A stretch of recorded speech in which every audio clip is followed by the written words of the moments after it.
నమస్తే. Welcome to global roundup. అంతర్జాతీయ పరిణామాల్ని భారతీయ దృక్కోణంలో విశ్లేషించే చర్చా కార్యక్రమం గ్లోబల్ రౌండప్ 233వ ఎపిసోడ్‌తో మీ ముందుకొచ్చాము. ఈ వారంలో జరిగిన అంతర్జాతీయ పరిణామాలపై విశ్లేషించేందుకు మనతో ఉన్నారు అంతర్జాతీయ వ్యవహారాల నిపుణులు, విశ్లేషకులు మామిడి గిరిధర్ గారు. వారితో మాట్లాడదాం.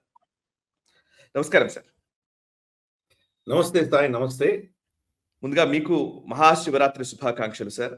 అండ్ నేషనలిస్ట్ ప్రేక్షకులందరికీ కూడా మహాశివరాత్రి శుభాకాంక్షలు. శివోహం శివోహం శివో రక్షదు శివో రక్షదు. సార్, ఇక ఈ వారం మన గ్లోబల్ రౌండప్ లోకి వెళ్లే ముందు గత వారం 232వ ఎపిసోడ్ లో వచ్చిన కమెంట్స్ ని కొన్నిటి చూద్దాం.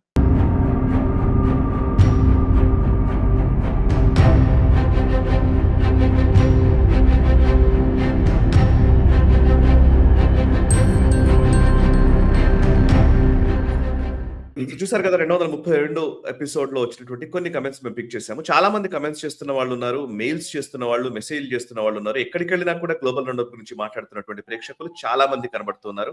సో వాళ్ళందరికీ పేరు పేరున కృతజ్ఞతలు, అభినందనలు. అండ్ మేము చేస్తున్నటువంటి ప్రయత్నాన్ని ఆదరిస్తున్నందుకు, ఆశీర్వదిస్తున్నందుకు పేరు పేరున కృతజ్ఞతలు.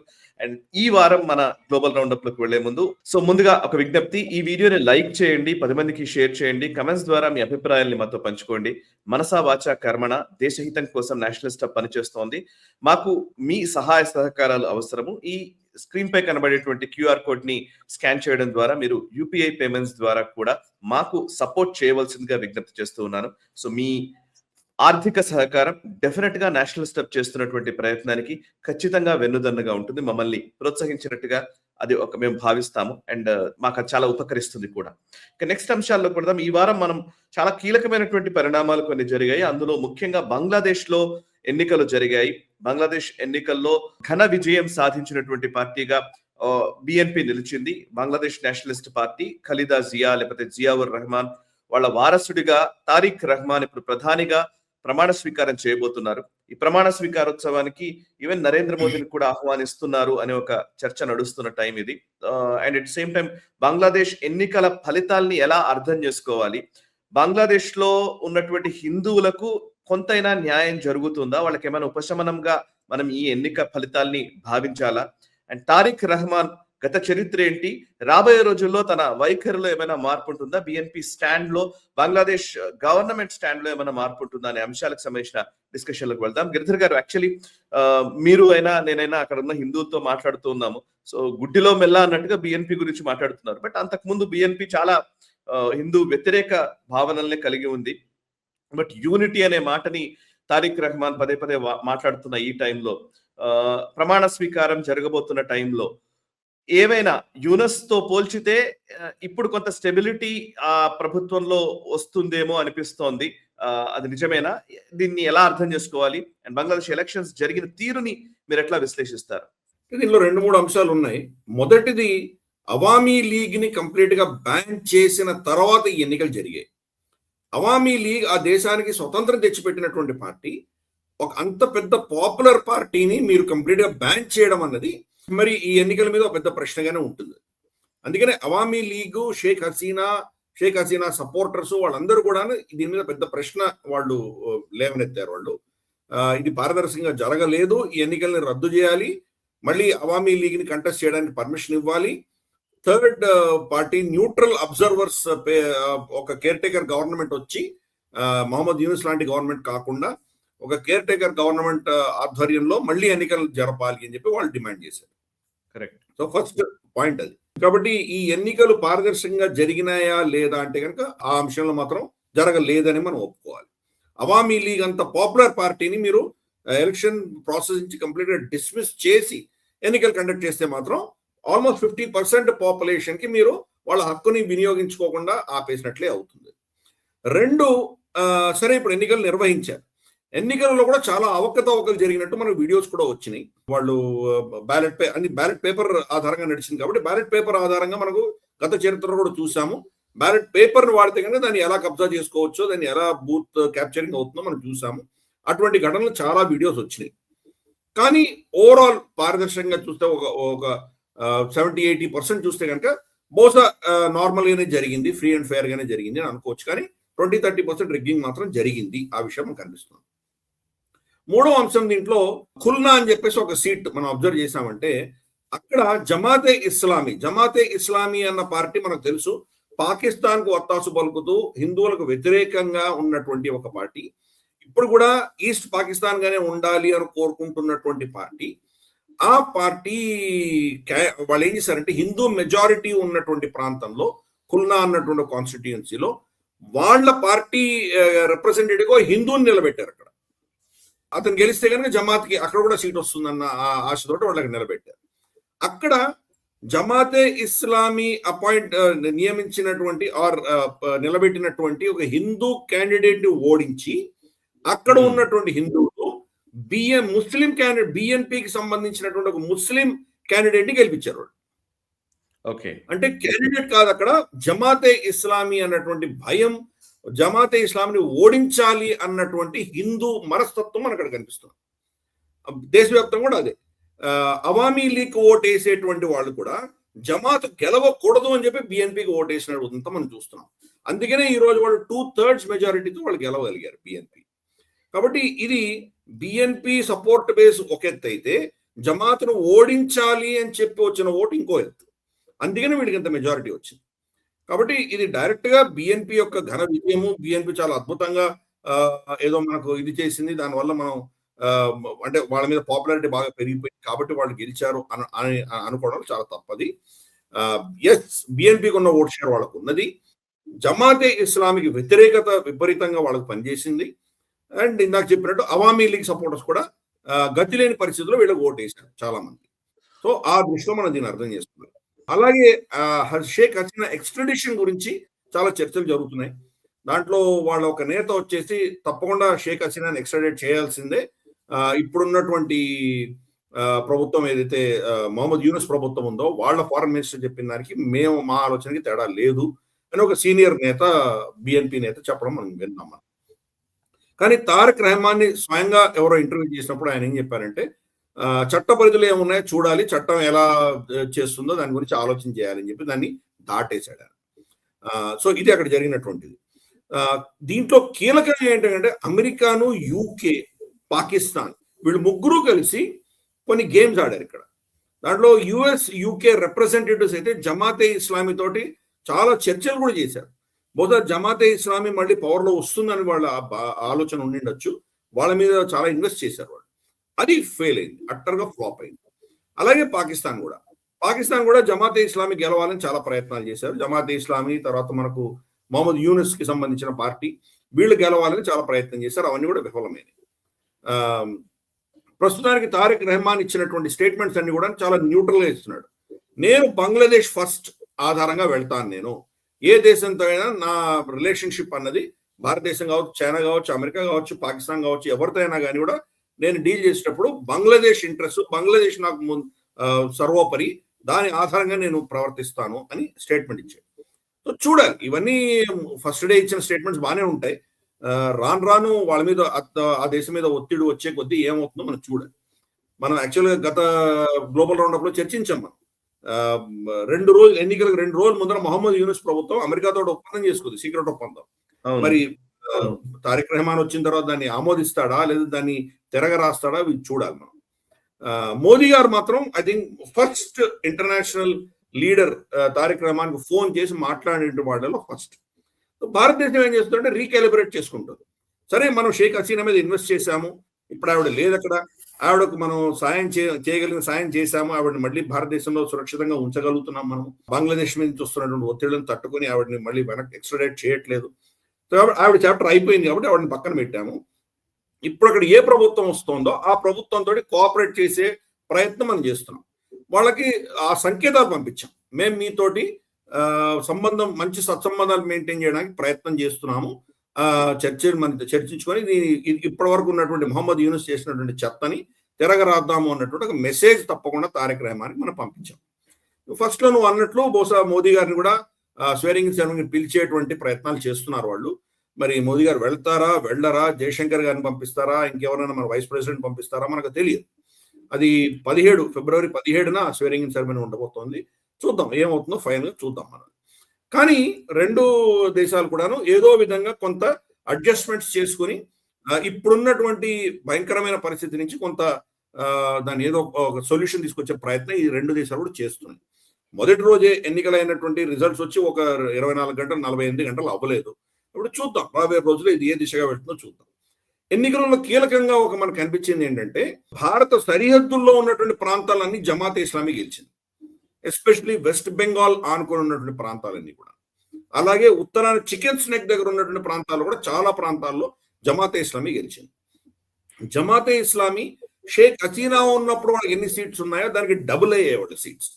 సరే వాడు ప్రభుత్వం ఏర్పాటు చేయలేదు, 2/3 మెజారిటీ బిఎన్పికి వచ్చింది. అలాగే జమాతే ఇస్లామీ వాళ్ళ 11 పార్టీలు చాలా మైనారిటీలో వెళ్ళిపోయినాయి. అది ఒక ఎత్తు అయితే, రెండవ విషయం ఏంటంటే ఇంత కట్టర్ ఇస్లామిక్ పార్టీ పాకిస్తాన్ సమర్థిస్తున్న పార్టీకి వాళ్ళ వాళ్ళ సీట్ల నంబరు సంఖ్య ఆల్మోస్ట్ డబుల్ అయిందంటే కనుక అదొక డేంజరస్ ట్రెండ్ కింద మనం భావించాలి. అది కూడా భారత సరిహద్దుల్లో, అంటే మనకెంత డేంజర్ ఉందో అర్థం చేసుకోవచ్చు. అంటే సరిహద్దుకి అటు ఇటు 2 సైడ్ కూడా కంప్లీట్ గా రాడికలైజ్ అయిపోయి ఉన్నాయి. అక్కడ ఇస్లామిక్ రాజకీయాలు బంగ్లాదేశ్ సైడ్ నడుస్తుంటే అదే ఇస్లామిక్ శక్తులను వాడుకొని ఇక్కడ మమతా బెనర్జీ లాంటి నేతలు కూడా దాన్ని వాడుకుంటున్నాయి. అందుకనే బంగ్లాదేశ్ భారత బార్డర్ సరిహద్దులో 2 సైడ్స్ కూడా కంప్లీట్ ఇస్లామిక్ కట్టర్ ఆలోచన ఉన్నటువంటి శక్తులే అక్కడ వాళ్ళకు పొలిటికల్ పవర్ కూడా వస్తోంది, ఇది అర్థం చేసుకోవాలి. సో ఇవి ఓవరాల్ గా మనం దీని నుంచి బంగ్లాదేశ్ ఎన్నికల గురించి మనం ఇప్పటి వరకు మనం విశ్లేషించగలిగినటువంటి విషయాలు ఇవి. చూద్దాం రాబోయే రోజుల్లో ఏమవుతుందో. అఫ్ కోర్స్ అమెరికా ఏమనిందంటే మీరు ఎంత తొందరగా మీరు బిజినెస్ కి ఓపెన్ అప్ చేస్తారో అంత తొందరగా మళ్ళీ మేము మీతో ఏదో చర్చ సంబంధాలు పెట్టుకుంటాము, చైనా నుంచి మీరు దూరం వెళ్ళిపోండి, మీకు ఏం సపోర్ట్ కావాలంటే అవి ఇస్తామని చెప్పి అమెరికా ఒక స్టేట్మెంట్ ఇచ్చింది. అఫ్ కోర్స్ వాళ్ళ అమెరికన్ అంబాసిడర్ ఇచ్చాడు స్టేట్మెంట్, అంతకు మించి ఏమీ లేదు. షహబాజ్ షరీఫ్ కంగ్రాచులేట్ చేశాడు, కానీ ఇంతవరకు తారిక్ రెహమాన్తో ఫోన్ చేసి మాట్లాడినట్టు మనకేం ఇన్ఫర్మేషన్ లేదు. మోదీ గారు ఒకరే senior most international leader Tariq రెహమాన్తో మాట్లాడినటువంటి వ్యక్తి. సో లెట్ us see, ఇది ఎన్నికలు అయినాయి, ఎన్నికల తర్వాత వాళ్ళ పాలసీస్ ఎలా ఉంటాయి, వాళ్ళ రియాక్షన్స్ ఏముంటాయి, ఎటువంటి పాలసీలు తీసుకొస్తారు, ఇవన్నీ కూడాను రాబోయే కొన్ని రోజులు కొన్ని వారాల్లో చూద్దాం. భారతదేశానికి మాత్రం గుడ్డిలో మెల్లమేలు అని మనం అనుకోవచ్చు, అంతకు మించి ఇంకేం లేదు. జమాతే ఇస్లామీ వస్తే చాలా ఇబ్బంది పడి ఉండేవాళ్ళం. జమాతే ఇస్లామీ కాకుండా బిఎన్పి వచ్చింది కాబట్టి, బిఎన్పి గతంలో ఖలీదా జియా ఉన్నప్పుడు మనకు వ్యతిరేకంగా ఉండింది. ఇప్పుడు కనీసం తారిక్ రెహమాన్ వచ్చేసి అలా ఉండను అని అంటున్నాడు, ఆయన న్యూట్రల్ గా ఉంటాను అంటున్నాడు. కాబట్టి చూద్దాం అల్టిమేట్ గా పాలసీస్ ఎలా ఉంటాయి చూద్దాం. హిందువుల పరిస్థితి మాత్రం ఏ పార్టీ వచ్చినా అక్కడ దయనీయంగానే ఉంది. ఈవెన్ షేక్ హసీనా ఉన్నప్పుడు కూడా మనం ఇద్దరం బంగ్లాదేశ్ వెళ్ళినప్పుడు వాళ్ళ పరిస్థితి ఏంటో మనం చూసాం మనం. కాబట్టి ఏ సిచ్యుయేషన్ లో కూడా వాళ్ళ పరిస్థితుల్లో పెద్ద మార్పులు ఉండవు. ఒకటే ఏంటంటే జమాతే ఇస్లామీ వచ్చింటే కనుక బహుశా వాళ్ళు అక్కడ వాళ్ళ ఉనికి మొత్తం నాశనం అయ్యేటువంటి పరిస్థితి ఉండేది. దాని నుంచి వాళ్ళు గట్టెక్కారు. ఇప్పుడు కూడా వాళ్ళ సంఘర్షణ, వాళ్ళ ప్రాబ్లమ్స్, వాళ్ళ మీద వస్తున్నటువంటి ఈ అటాక్స్ అన్ని కూడాను ఎంతో తొందరగా ఆగిపోతాయని నేను అనుకోను. వాళ్ళ మీద అటాక్ చేసినటువంటి ఇస్లామిక్ జిహాదీ భావజాలం ఉన్నటువంటి వ్యక్తులకు వ్యతిరేకంగా బిఎన్పి ప్రభుత్వం యాక్షన్స్ తీసుకుంటుందా అన్నది పెద్ద ప్రశ్న. ప్రస్తుతానికి తారిక్ రెహమాన్ ఇచ్చిన స్టేట్మెంట్ ఏంటంటే, నా number 1 priority law and order అన్నాడు ఆయన. శాంతి నెలకొల్పాలి ఫస్ట్, నేను శాంతి నెలకొల్పిన తర్వాతే బిజినెస్ వస్తుంది, ఇంకేమైనా వస్తాయి, కాబట్టి నా ఫస్ట్ ఫోకస్ దాని మీద ఉంటుంది అన్నాడు. అది కరెక్ట్ స్టేట్మెంట్, అది చూద్దాం. దాంట్లో లా అండ్ ఆర్డర్ లో ఓన్లీ ముస్లిం బంగ్లాదేశీలకే లా అండ్ ఆర్డర్ ఉంటుందా, హిందువులకు కూడా ఉంటుందా అనేది వేచి చూడాలి. ఎస్ సార్, ఇక నెక్స్ట్ అంశంలోకి వెళ్తాం సార్. మ్యూనిక్ సెక్యూరిటీ కాన్ఫరెన్స్ లో Marco Rubio statements, even Jaishankar గారి స్టేట్మెంట్స్, అక్కడ ఉన్నటువంటి యూరోపియన్ ప్రతినిధులకు సంబంధించినటువంటి స్టేట్మెంట్స్, ఇవన్నీ మనం చూసాం. సో అందులో మెయిన్ గా మ్యూనిక్ సెక్యూరిటీ కాన్ఫరెన్స్ లో మార్కో రూబియో చేసినటువంటి వ్యాఖ్యలు చాలా కీలకమైనవి. ఇది నిజంగా చెప్పాలంటే అనేక అంశాలకు, అంటే స్ట్రక్చరల్ అంశాలకు అన్నింటికీ కూడా ఈ స్పీచ్ అంటే అగ్రరాజ్యంగా ఉన్నటువంటి అమెరికా తన దృక్పథాన్ని ప్రకటించినట్టుగానే భావించాలేమో అనిపిస్తుంది. మీరు కూడా చాలా సార్లు మాట్లాడారు ఈ డెమోక్రసీ గురించి, గ్లోబలైజేషన్ గురించి, నేషనలిస్టిక్ ఆలోచనల గురించి. మనం ఎప్పుడు రెగ్యులర్ గా ఆఫ్లైన్ మాట్లాడుతూనే ఉంటాము. రూబియో మాట్లాడుతుంది ఏంటంటే, అమెరికాని చైల్డ్ ఆఫ్ యూరోప్ సివిలైజేషన్ కి సంబంధించినటువంటి ఆస్పెక్ట్స్ లో ఆయన స్పృశిస్తూనే, గ్లోబలైజేషన్ అనేది ఇంకా ముగుస్తున్న అధ్యాయము, దాని గురించి కంటే కూడా నేషనల్ ఇంట్రెస్ట్లు చాలా కీలకమవుతాయి. ఏదైతే మాగా ఓటర్ బేస్ ని అట్రాక్ట్ చేయడానికి అమెరికా ఫస్ట్ అనే నినాదాన్ని ఏదైతే డొనాల్డ్ ట్రంప్ తీసుకున్నాడో, అదే రాబోయే రోజుల్లో ఉండబోతుంది అని ఖరాఖండిగా తేల్చి చెప్పాడు. అండ్ గ్లోబలైజేషన్ గురించి మాట్లాడాడు, నేషనలిజం గురించి మాట్లాడాడు. అండ్ ఇంకా చెప్పాలంటే సివిలైజేషన్ నుంచి యూరప్ దూరంగా వెళ్ళిపోయింది, మీరు మీ సివిలైజేషన్ ని కాపాడుకోవట్లేదని వ్యాఖ్యానించాడు. అఫ్ కోర్స్ దానికి అటువైపు నుంచి కూడా కొంత తీవ్రమైనటువంటి విమర్శలే వచ్చాయి.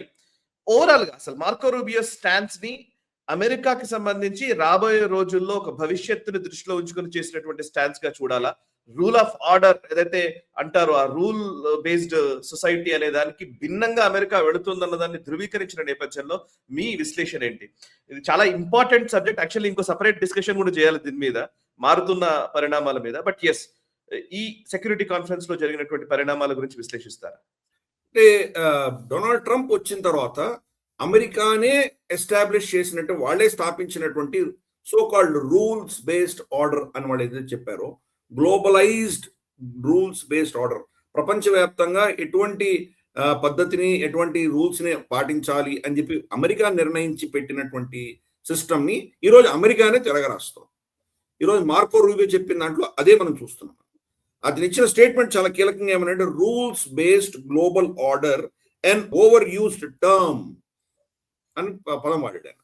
అంటే గ్లోబలైజ్డ్ రూల్స్ బేస్డ్ ఆర్డర్ అనేది ఓవర్ యూస్ టర్మ్, ఇది ఎప్పుడో పాత చింతకాయ పచ్చడి అన్నట్టు దాన్ని కొట్టిపడేసాడు. వాళ్లే స్థాపించారు, దాని నుంచి వాళ్లే తిరగరాస్తున్నారు. సో ఇది స్పష్టంగా మనకు కనిపించింది. కానీ యూరోప్ కి ఒక విధమైనటువంటి ఊరట కలిగించే దిశగా 2-3 స్టేట్మెంట్స్ ఇష్యూ చేశాడు ఆయన. మొట్టమొదటి స్టేట్మెంట్ ఏం చెప్పాడంటే వి బిలాంగ్ టుగెదర్ అన్నాడు. మేము మీ నుంచే పుట్టాం, మేము కొలంబస్ వచ్చింది, అక్కడ బ్రిటిష్ వాళ్ళు ఏ ప్రాంతాలని వాళ్ళు అక్కడ వాళ్ళు మార్పు తీసుకొచ్చారు, క్రిస్టియానిటీ ఎలా తీసుకొచ్చారు, స్పెయిన్ ఏం చేసింది, జర్మనీ ఏం చేసింది, ఫ్రాన్స్ ఏం చేసింది, అమెరికాలో ఉన్నటువంటి డిఫరెంట్ స్టేట్స్ లో యూరోపియన్ దేశాల ప్రభావం ఎలా ఉంది, అలాగే మనకు యూరోప్ లో ఉన్నటువంటి కల్చరు, సివిలైజేషన్, మనకు మైకల్ ఆంజలో దగ్గర నుంచి తీసుకొని బీథోవెన్ దగ్గర నుంచి షేక్స్పియర్, ఇలా ఎంతో మంది దాన్ని యూరోప్ లో ఉన్నటువంటి ఆ కల్చర్ నే మేము కూడా పాటిస్తున్నాము. మీరు ఇచ్చినటువంటి యూకే ఇచ్చినటువంటి చట్టాలు, యూకే ఇచ్చినటువంటి దేశాన్ని ఎలా నడిపించాలన్నటువంటి సిస్టమ్ మేము కూడా నడిపిస్తున్నాము. కాబట్టి మేము యూరోప్ నుంచి పుట్టొచ్చిన వాళ్ళం, 250 ఏళ్లుగా మేము ఉన్నాము. మా పూర్వీకులు ఇక్కడి నుంచే వెళ్ళి అక్కడ సెటిల్ అయ్యారు. కాబట్టి మాకు ఎప్పుడు కూడాను యూరోప్ అంటే ఒక విధమైన ఒక కనెక్షన్ ఉంటుంది మాకు. మీకు ఏమైనా కానీ మేము కూడా దాంట్లో భాగస్వామ్యం ఉంటుంది, కాబట్టి మాకు కూడా దాంతో మాకు ఇంపాక్ట్స్, మా మీద ఇంపాక్ట్స్ ఉంటాయని చెప్పారు. ఆయన ఒక స్టేట్మెంట్ ఇచ్చాడు. దీంతో యూరోప్ లో ఏంటంటే కనుక ఒక విధమైనటువంటి ఊరట కలిగి వాళ్ళు ఒక ఓకే మనతోనే ఉన్నాడు అనేటువంటి ఒక మెసేజ్ వెళ్ళింది. కానీ దానికి ఎగ్జాక్ట్ గా ఆపోజిట్ మెసేజ్ కూడా ఇచ్చాడు. దాంట్లో కీలకంగా ఇచ్చిన మెసేజ్ ఏంటంటే కనుక we in America have no interest of being polite and orderly caretakers of the West's managed decline. ఇది ఆయన ఇచ్చిన స్టేట్మెంట్. అంటే వెస్టర్న్ ప్రపంచం అంతా కూడా, అంటే యూరోప్ కానీ లేదా అమెరికా కానీ, వీళ్ళందరూ కూడా క్షీణిస్తున్నారు. ఆ క్షీణించడం అన్నది వీళ్ళు ఏం చేస్తున్నారు, ఆర్డర్లీ కేర్ టేకర్, మేము దాన్ని ఈ యొక్క క్షీణ దశని మేనేజ్ చేయడానికి మేము లేము అన్నాడు. మేనేజ్డ్ డిక్లైన్ అన్న పదం వాడాడు. అంటే యూరోప్ వాళ్ళ నాశనానికి వాళ్లే కారణం, వాళ్లే దాన్ని వాళ్ళ చేజేతులారా నాశనం చేసుకుంటున్నారు. ఈ యొక్క నాశనానికి మేము జవాబుదారీ కాదు, మేము మిమ్మల్ని వచ్చి కాపాడము అన్నటువంటి స్టేట్మెంట్ కూడా ఆయన ఇష్యూ చేశాడు. దానికి ముఖ్య కారణాలు చెప్పాడు ఆయన. క్లైమేట్ క్రైసిస్ మీద మీరు చేసిన చెత్త, తర్వాత మీరు ఈ ఇంక్లూజివ్నెస్ పేరిట మీరు బార్డర్స్ ఓపెన్ చేసేసి అందరి మిగతా దేశానికి తీసుకొచ్చేసరికి మీ యొక్క సివిలైజేషన్, పాత మీ సంస్కృతి అంతా కూడా నాశనం అవుతోంది. ఆ అంశాలు, అలాగే మీ దేశాన్ని మీరు రక్షించుకోలేక మీరు మీ జీడిపిని అంతా తీసుకెళ్లి మీరు సోషల్ సెక్యూరిటీ కింద అందరికీ ఉచితాలు ఇచ్చుకుంటూ కూర్చున్నారు. మీ దేశ రక్షణ కోసం మీరు ఖర్చు పెట్టలేదు. తర్వాత మీ దేశాలన్నీ కూడా డీ ఇండస్ట్రియలైజ్ అయిపోయినాయి. మీరు స్వయాన ఆలోచన చేసి దాన్ని డీ ఇండస్ట్రియలైజ్ చేశారు. ఈ రోజు మీరు ఇంకెవరికో హస్తగతం చేశారు. అంటే చైనా పేరు చెప్పకుండా వేరే దేశాలకి మీ యొక్క సావరెనిటీ, మీ యొక్క సార్వభౌమత్వాన్ని వేరే దేశాలకు ఇచ్చేశారు. వాళ్ళు మిమ్మల్ని నిర్ణయించేటువంటి పరిస్థితికి మీరు వచ్చారు. సో ఇటువంటివన్నీ మళ్ళీ యూరోప్ని తిట్టాల్సినందుకు తిట్టాడు ఆయన. కాబట్టి ఇవన్నీ చేయడం వల్ల ఈరోజు మీరు చాలా కష్ట పరిస్థితుల్లో ఉన్నారు. మేము ఆ సాంస్కృతికమైనటువంటి, భవ్యమైనటువంటి, శక్తివంతమైనటువంటి యూరోప్ మేము కోరుకుంటున్నాము. అటువంటి యూరోప్ తోటే మాకు సంబంధాలు ఉంటాయి. మీకు మాకు సంబంధం ఏంటంటే ఈ మనకు సాంస్కృతిక పరమైనటువంటి మూలాల్ని, మీ మూలాల నుంచి వచ్చాం కాబట్టి అదే మన ఇద్దరికి కనెక్షను. దానికి భిన్నంగా మీరు ప్రవర్తిస్తున్నారు కాబట్టి దీనివల్ల మనకు నష్టాలు ఉంటాయని చెప్పేసి అదే పంథాలో ఆయన మళ్ళీ వాళ్ళకి లెక్చర్ ఇచ్చాడు. ఆయన లాస్ట్ ఇయర్ మనం చూస్తాం, మన జేడీ వ్యాన్స్ వచ్చి రమారమి ఇదే యాంగిల్ ఆయన కూడా మాట్లాడాడు. ఇప్పుడు మార్కో రూబియో కూడా అదే యాంగిల్లో మాట్లాడాడు. రెండింటికి డిఫరెన్స్ ఏంటంటే కనుక మనం కలిసి వెళ్దాము, వి బిలాంగ్ టుగెదర్ అన్నటువంటి ఒక స్టేట్మెంట్ ఇవ్వడం అనేది వాళ్ళకి చిన్నగా కొద్దిగా ఊరట కలిగించినట్టు మనం అర్థం చేసుకోవచ్చు. కానీ ఓవరాల్ ఆయన ఏమంటున్నాడంటే నా పతనానికి మేము బాధ్యులం కాదు, మేము దాంట్లో వచ్చి జోక్యం చేసుకోము అన్నటువంటి స్టేట్మెంట్ కూడా చాలా టఫ్ గా ఇచ్చాడు ఆయన. సో అందుకని ఇది చూద్దాం, ఇది మ్యూనిక్ కాన్ఫరెన్స్ తర్వాత యూరోప్ ఎలా ప్రవర్తిస్తుందో మనం చూడాలి. అదే మ్యూనిక్ సెక్యూరిటీ కాన్ఫరెన్స్ లో మిగతా యూరోపియన్ నేతలు మాట్లాడుతూ ఫర్ ఇన్స్టెన్స్ ఇమ్మాన్యుయల్ మక్రాన్ ఏమనంటే మనకి శక్తి క్షీణించింది, మన శక్తి పోయింది కాబట్టి ఈరోజు మన అంటే అమెరికా పేరు చెప్పకుండా మనం ఇంత బలహీనులు అయ్యాం కాబట్టి ఈరోజు మనల్ని అందరూ కూడా మనల్ని వాళ్ళ ఇష్టానుసారంగా ప్రవర్తిస్తున్నారు, మనతోటి మన శక్తి పెంచుకోవాలి అని అతను స్టేట్మెంట్ ఇష్యూ చేశాడు. అలాగే మనకు జర్మన్ ఛాన్సలర్ ఫ్రెడరిక్ మెర్స్ ఆయన ఇచ్చిన స్టేట్మెంట్ ఏంటంటే కనుక US claim to leadership has been challenge and possibly lost. అంటే ఇంతవరకు అమెరికా బర్లిన్ గోడ విరిగిపోయిన తర్వాత, రెండవ ప్రపంచ యుద్ధం తర్వాత కొంతకాలం ఈ కోల్డ్ వార్ జరిగింది, దాని తర్వాత బర్లిన్ వాల్ కొలాప్స్ అయిన తర్వాత అమెరికా ఒకటే ఉండింది, సింగిల్ పోలార్ వరల్డ్ ఉండింది. ఆ పరిస్థితి ఈరోజు మారిపోయింది. అమెరికా యొక్క శక్తిని ఈరోజు చాలా మంది ఛాలెంజ్ చేస్తున్నారు. అమెరికా ఆ శక్తి ప్రదర్శనలో వాళ్ళు ఓడిపోయారు అని అతను చెప్తున్నాడు. ప్లస్ ఇంకేం చెప్పాడంటే మేము రాబోయే రోజుల్లో జర్మనీ యొక్క శక్తి, దాని బలాన్ని ఎంతవరకు పెంచదలుచుకున్నామంటే మళ్ళీ మా దేశం మీద థ్రెట్ అనేది ఉండకుండా పెంచదలుచుకున్నాము అంటున్నాడు. అంటే రెండవ ప్రపంచ యుద్ధం కంటే ముందర హిట్లర్ ఉన్నప్పుడు ఎంత పవర్ఫుల్ ఆర్మీ ఉండింది, వాళ్ళకి శక్తి ఉండిందో ఆ దిశగా మేము ప్రయాణం చేస్తున్నామని చెప్తున్నాడు. అంటే హిట్లర్గా ప్రవర్తిస్తామని చెప్పలేదు, కానీ శక్తి పెంచుకుంటాము అంటే ఇంతవరకు అమెరికాకు మేము అవుట్ సోర్స్ చేసింది క్రమేపీ దాని నుంచి దూరం వెళ్ళబోతున్నాము అని చెప్తున్నాడు. కన్సిస్టెంట్ గా ఈ స్టేట్మెంట్స్ వింటున్నాం మనం. అలాగే కలాష్ కజా అన్నటువంటి ఆవిడ వాళ్ళ foreign affairs, European union foreign minister అనుకుందాం, అటువంటి హోదాలో ఉన్నటువంటి ఆవిడ ఇచ్చిన స్టేట్మెంట్ ఏంటంటే మేమున్నాం కాబట్టి మీరు సూపర్ పవర్ గా ఉన్నారు, మన ఇద్దరు కోయలిషన్ ఉంది కాబట్టే, అమెరికాను యూరోప్ కోయలిషన్ ఉంది కాబట్టే ఈ రోజు మేము మీతో పాటు సరిసమానంగా ఎన్నో దేశాలు యుద్ధాలు చేస్తున్నాము, ఆఫ్ఘనిస్తాన్, లిబియా, ఇక్కడ కూడా యుద్ధాలు చేసాం. మేము కూడా చాలా మందిని కోల్పోయాం, మా వాళ్ళు కూడా చాలా మంది చనిపోయారు. మేము లేకపోతే మీరు సూపర్ పవర్ ఎలా అవుతారు? ఈరోజు రష్యా ఏకాకి, రష్యాకి ఎవరు సమర్థనగా లేరు, రష్యా ఒకటే యుద్ధం చేస్తోంది, మేము ఉన్నాం కాబట్టే మీరు ఇంత పవర్ఫుల్ గా ఉన్నారు అని ఒక స్టేట్మెంట్. రెండవది, ఈవెన్ అడవిలో కూడా జంతువులు కలిసికట్టుగా యుద్ధం చేస్తాయి అని స్టేట్మెంట్ ఇచ్చింది. అంటే మీరు జంతువుల్లా కూడా ప్రవర్తించట్లేదు, కలిసికట్టుగా యుద్ధం చేయట్లేదు, మాతో కలిసి రావట్లేదు అన్న స్టేట్మెంట్ వాళ్ళ మొహాన, నిజంగా అక్కడ ఉన్నటువంటి అమెరికన్ రిప్రజెంటేటివ్స్ మొహాన దీన్ని ఎక్స్పోజ్ చేయడం మనం చూసాం. అలాగే మెర్స్ చెప్పిన స్టేట్మెంట్ ని వాళ్ళ అమెరికన్ వాళ్ళ మినిస్టర్స్ ని కొంతమంది ప్రశ్నిస్తూ మరి రిస్క్ చేసుకుంటాం అమెరికా నుంచి అంటున్నారు, అమెరికా నుంచి డీకప్పుల్ అవ్వాలి అని చెప్పేసి మెర్స్ చెప్పారు. మీరు ఏమంటారు అంటే ఇదేవో కొన్ని థింక్ ట్యాంక్స్ ఆలోచన చేస్తున్నటువంటి అంశాలు అంటూ వాళ్ళు ఏదో చెప్పడం మొదలెట్టారు.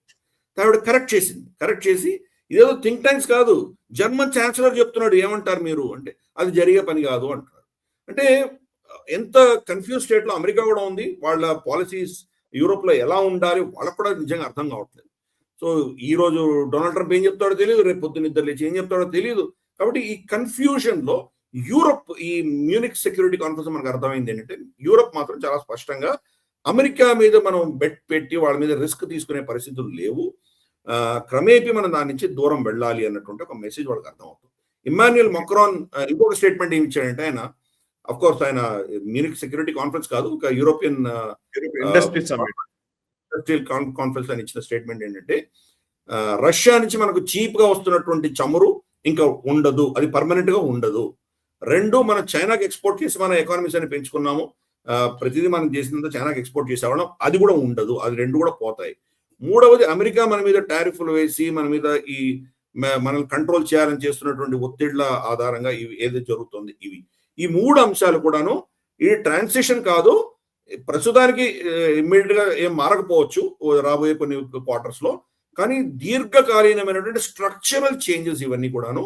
అంటే వీటి నుంచి మనం బయటపడాలి అంటే రష్యా మనల్ని బ్లాక్మెయిల్ చేయకుండా రష్యాకు అతీతంగా మన ఎనర్జీ సెక్యూరిటీస్ మనం చూసుకోవాలి. ఒక చైనాకు మాత్రం అమ్ముకుంటే మనం సరిపోదు, ఇతరత్ర దేశాలతో మనం పెట్టుకొని చైనా మీద డిపెండెన్సీస్ తగ్గించుకోవాలి అన్నది రెండవ అంశము. మూడవది, అమెరికాను మనం నమ్మలేము, అమెరికా ట్రస్ట్ మనం వాళ్ళ నమ్మకం కోల్పోయారు మది, కాబట్టి దాని ప్రత్యామ్నాయాలు చూసుకోవాలి, మన శక్తి మనం పెంచుకోవాలి అన్నటువంటి మెసేజ్ యూరోప్ నుంచి స్పష్టంగా వస్తుంది. సో డొనాల్డ్ ట్రంప్ అమెరికా యొక్క క్షీణ దశకు ఒక విధమైనటువంటి యాక్సిలరేషన్, ఒక సెకండ్ గేర్ లో వెళ్తున్నటువంటి ఈ యొక్క పరిస్థితిని ఫిఫ్త్ గేర్ తీసుకెళ్లి పెట్టాడు ఆయన. సో త్వరలో క్రమేపీ ప్రపంచం అంతా కూడా అమెరికా నుంచి డీ రిస్క్ చేసుకునేటువంటి ప్రయత్నాలు చేస్తున్నారు. అమెరికా ఇప్పుడు కూడా చాలా పవర్ఫుల్ దేశం, వాళ్ళ డాలర్ ఇంటర్నేషనల్ ట్రేడ్ కరెన్సీ, మనకు రిజర్వ్ కరెన్సీ, కాబట్టి అంత తొందరగా అయ్యేటువంటి విషయం కాదు. అందరూ కూడా మునిగిపోతారు ఒకవేళ అమెరికాకి ఈ రోజు పొద్దున అందరు కట్ చేస్తే. కానీ క్రమేపీ వీళ్ళందరూ కూడా నిర్ణయించుకుంటున్నారు. ఇమాన్యుయల్ మాక్రాన్ చెప్పినట్టు ఇది ట్రాన్సిషన్ కాదు, చిన్న చిన్న మార్పులు కాదు, దీర్ఘకాలీనమైన స్ట్రక్చరల్ చేంజెస్ రాబోతున్నాయి. అంటే ఒక 10, 15, 20 సంవత్సరాల్లో ఇప్పుడున్నటువంటి పరిస్థితి మొత్తం మారిపోబోతోంది అని స్టేట్మెంట్ ఇచ్చాడు. సో యూరోప్ వాళ్ళు మెలకు తెచ్చుకున్నారు. వాళ్ళు భారతదేశం చాలా కాలంగా మనం సావరెనిటీ అని చెప్పి మనం మన యొక్క అంశాలన్నీ కూడా చాలా చాలా దేశాలతోటి భిన్నంగా మన రిలేషన్షిప్ పెట్టుకుంటున్నాం, కాబట్టి డీ రిస్క్ ఎప్పుడో చేసుకున్నాం మనం. ఈ రోజు జర్మన్ ఫారెన్ మినిస్టర్ జయశంకర్ గారు ఇద్దరు కూర్చున్నప్పుడు పదే పదే, జయశంకర్ గారు చెప్పకపోయినా జర్మన్ ఫారెన్ మినిస్టర్ భారతదేశం చెప్పుకుంటూ వస్తున్నాడు. అంటే అమెరికాకు ఆల్టర్నేటివ్, చైనాకు ఆల్టర్నేటివ్ భారతదేశం వాళ్ళే చెప్తున్నారు, మనం చెప్పట్లేదు. సో అది అక్కడ ఉన్నటువంటి మ్యూనిక్ సెక్యూరిటీ లో జరిగినటువంటి విషయం. సార్, ఇక జయశంకర్ మాట్లాడిన దాంట్లో ఈ ఆయిల్ కి సంబంధించిన అంశాల్లో కొంచెం క్లారిటీ ఇచ్చే ప్రయత్నం ఆయన చేశారనుకోవాలా, లేకపోతే అదే డిప్లొమసీని క్యారీ చేశారనుకోవాలా? ఎందుకంటే ఇదివరకు జయశంకర్ గారు మాట్లాడినంత తీవ్రత నిన్నటి మ్యూనిక్ సెక్యూరిటీ కాన్ఫరెన్స్ లో కనిపించలేదు. మీ ఆయిల్ పర్చేస్, ఎక్కడైతే రష్యా నుంచి ఆయిల్ కొనుగోళ్లకు సంబంధించి వచ్చినటువంటి అంశానికి సంబంధించి India is very much wedded to strategic autonomy అనే మాటని ఉపయోగించారు.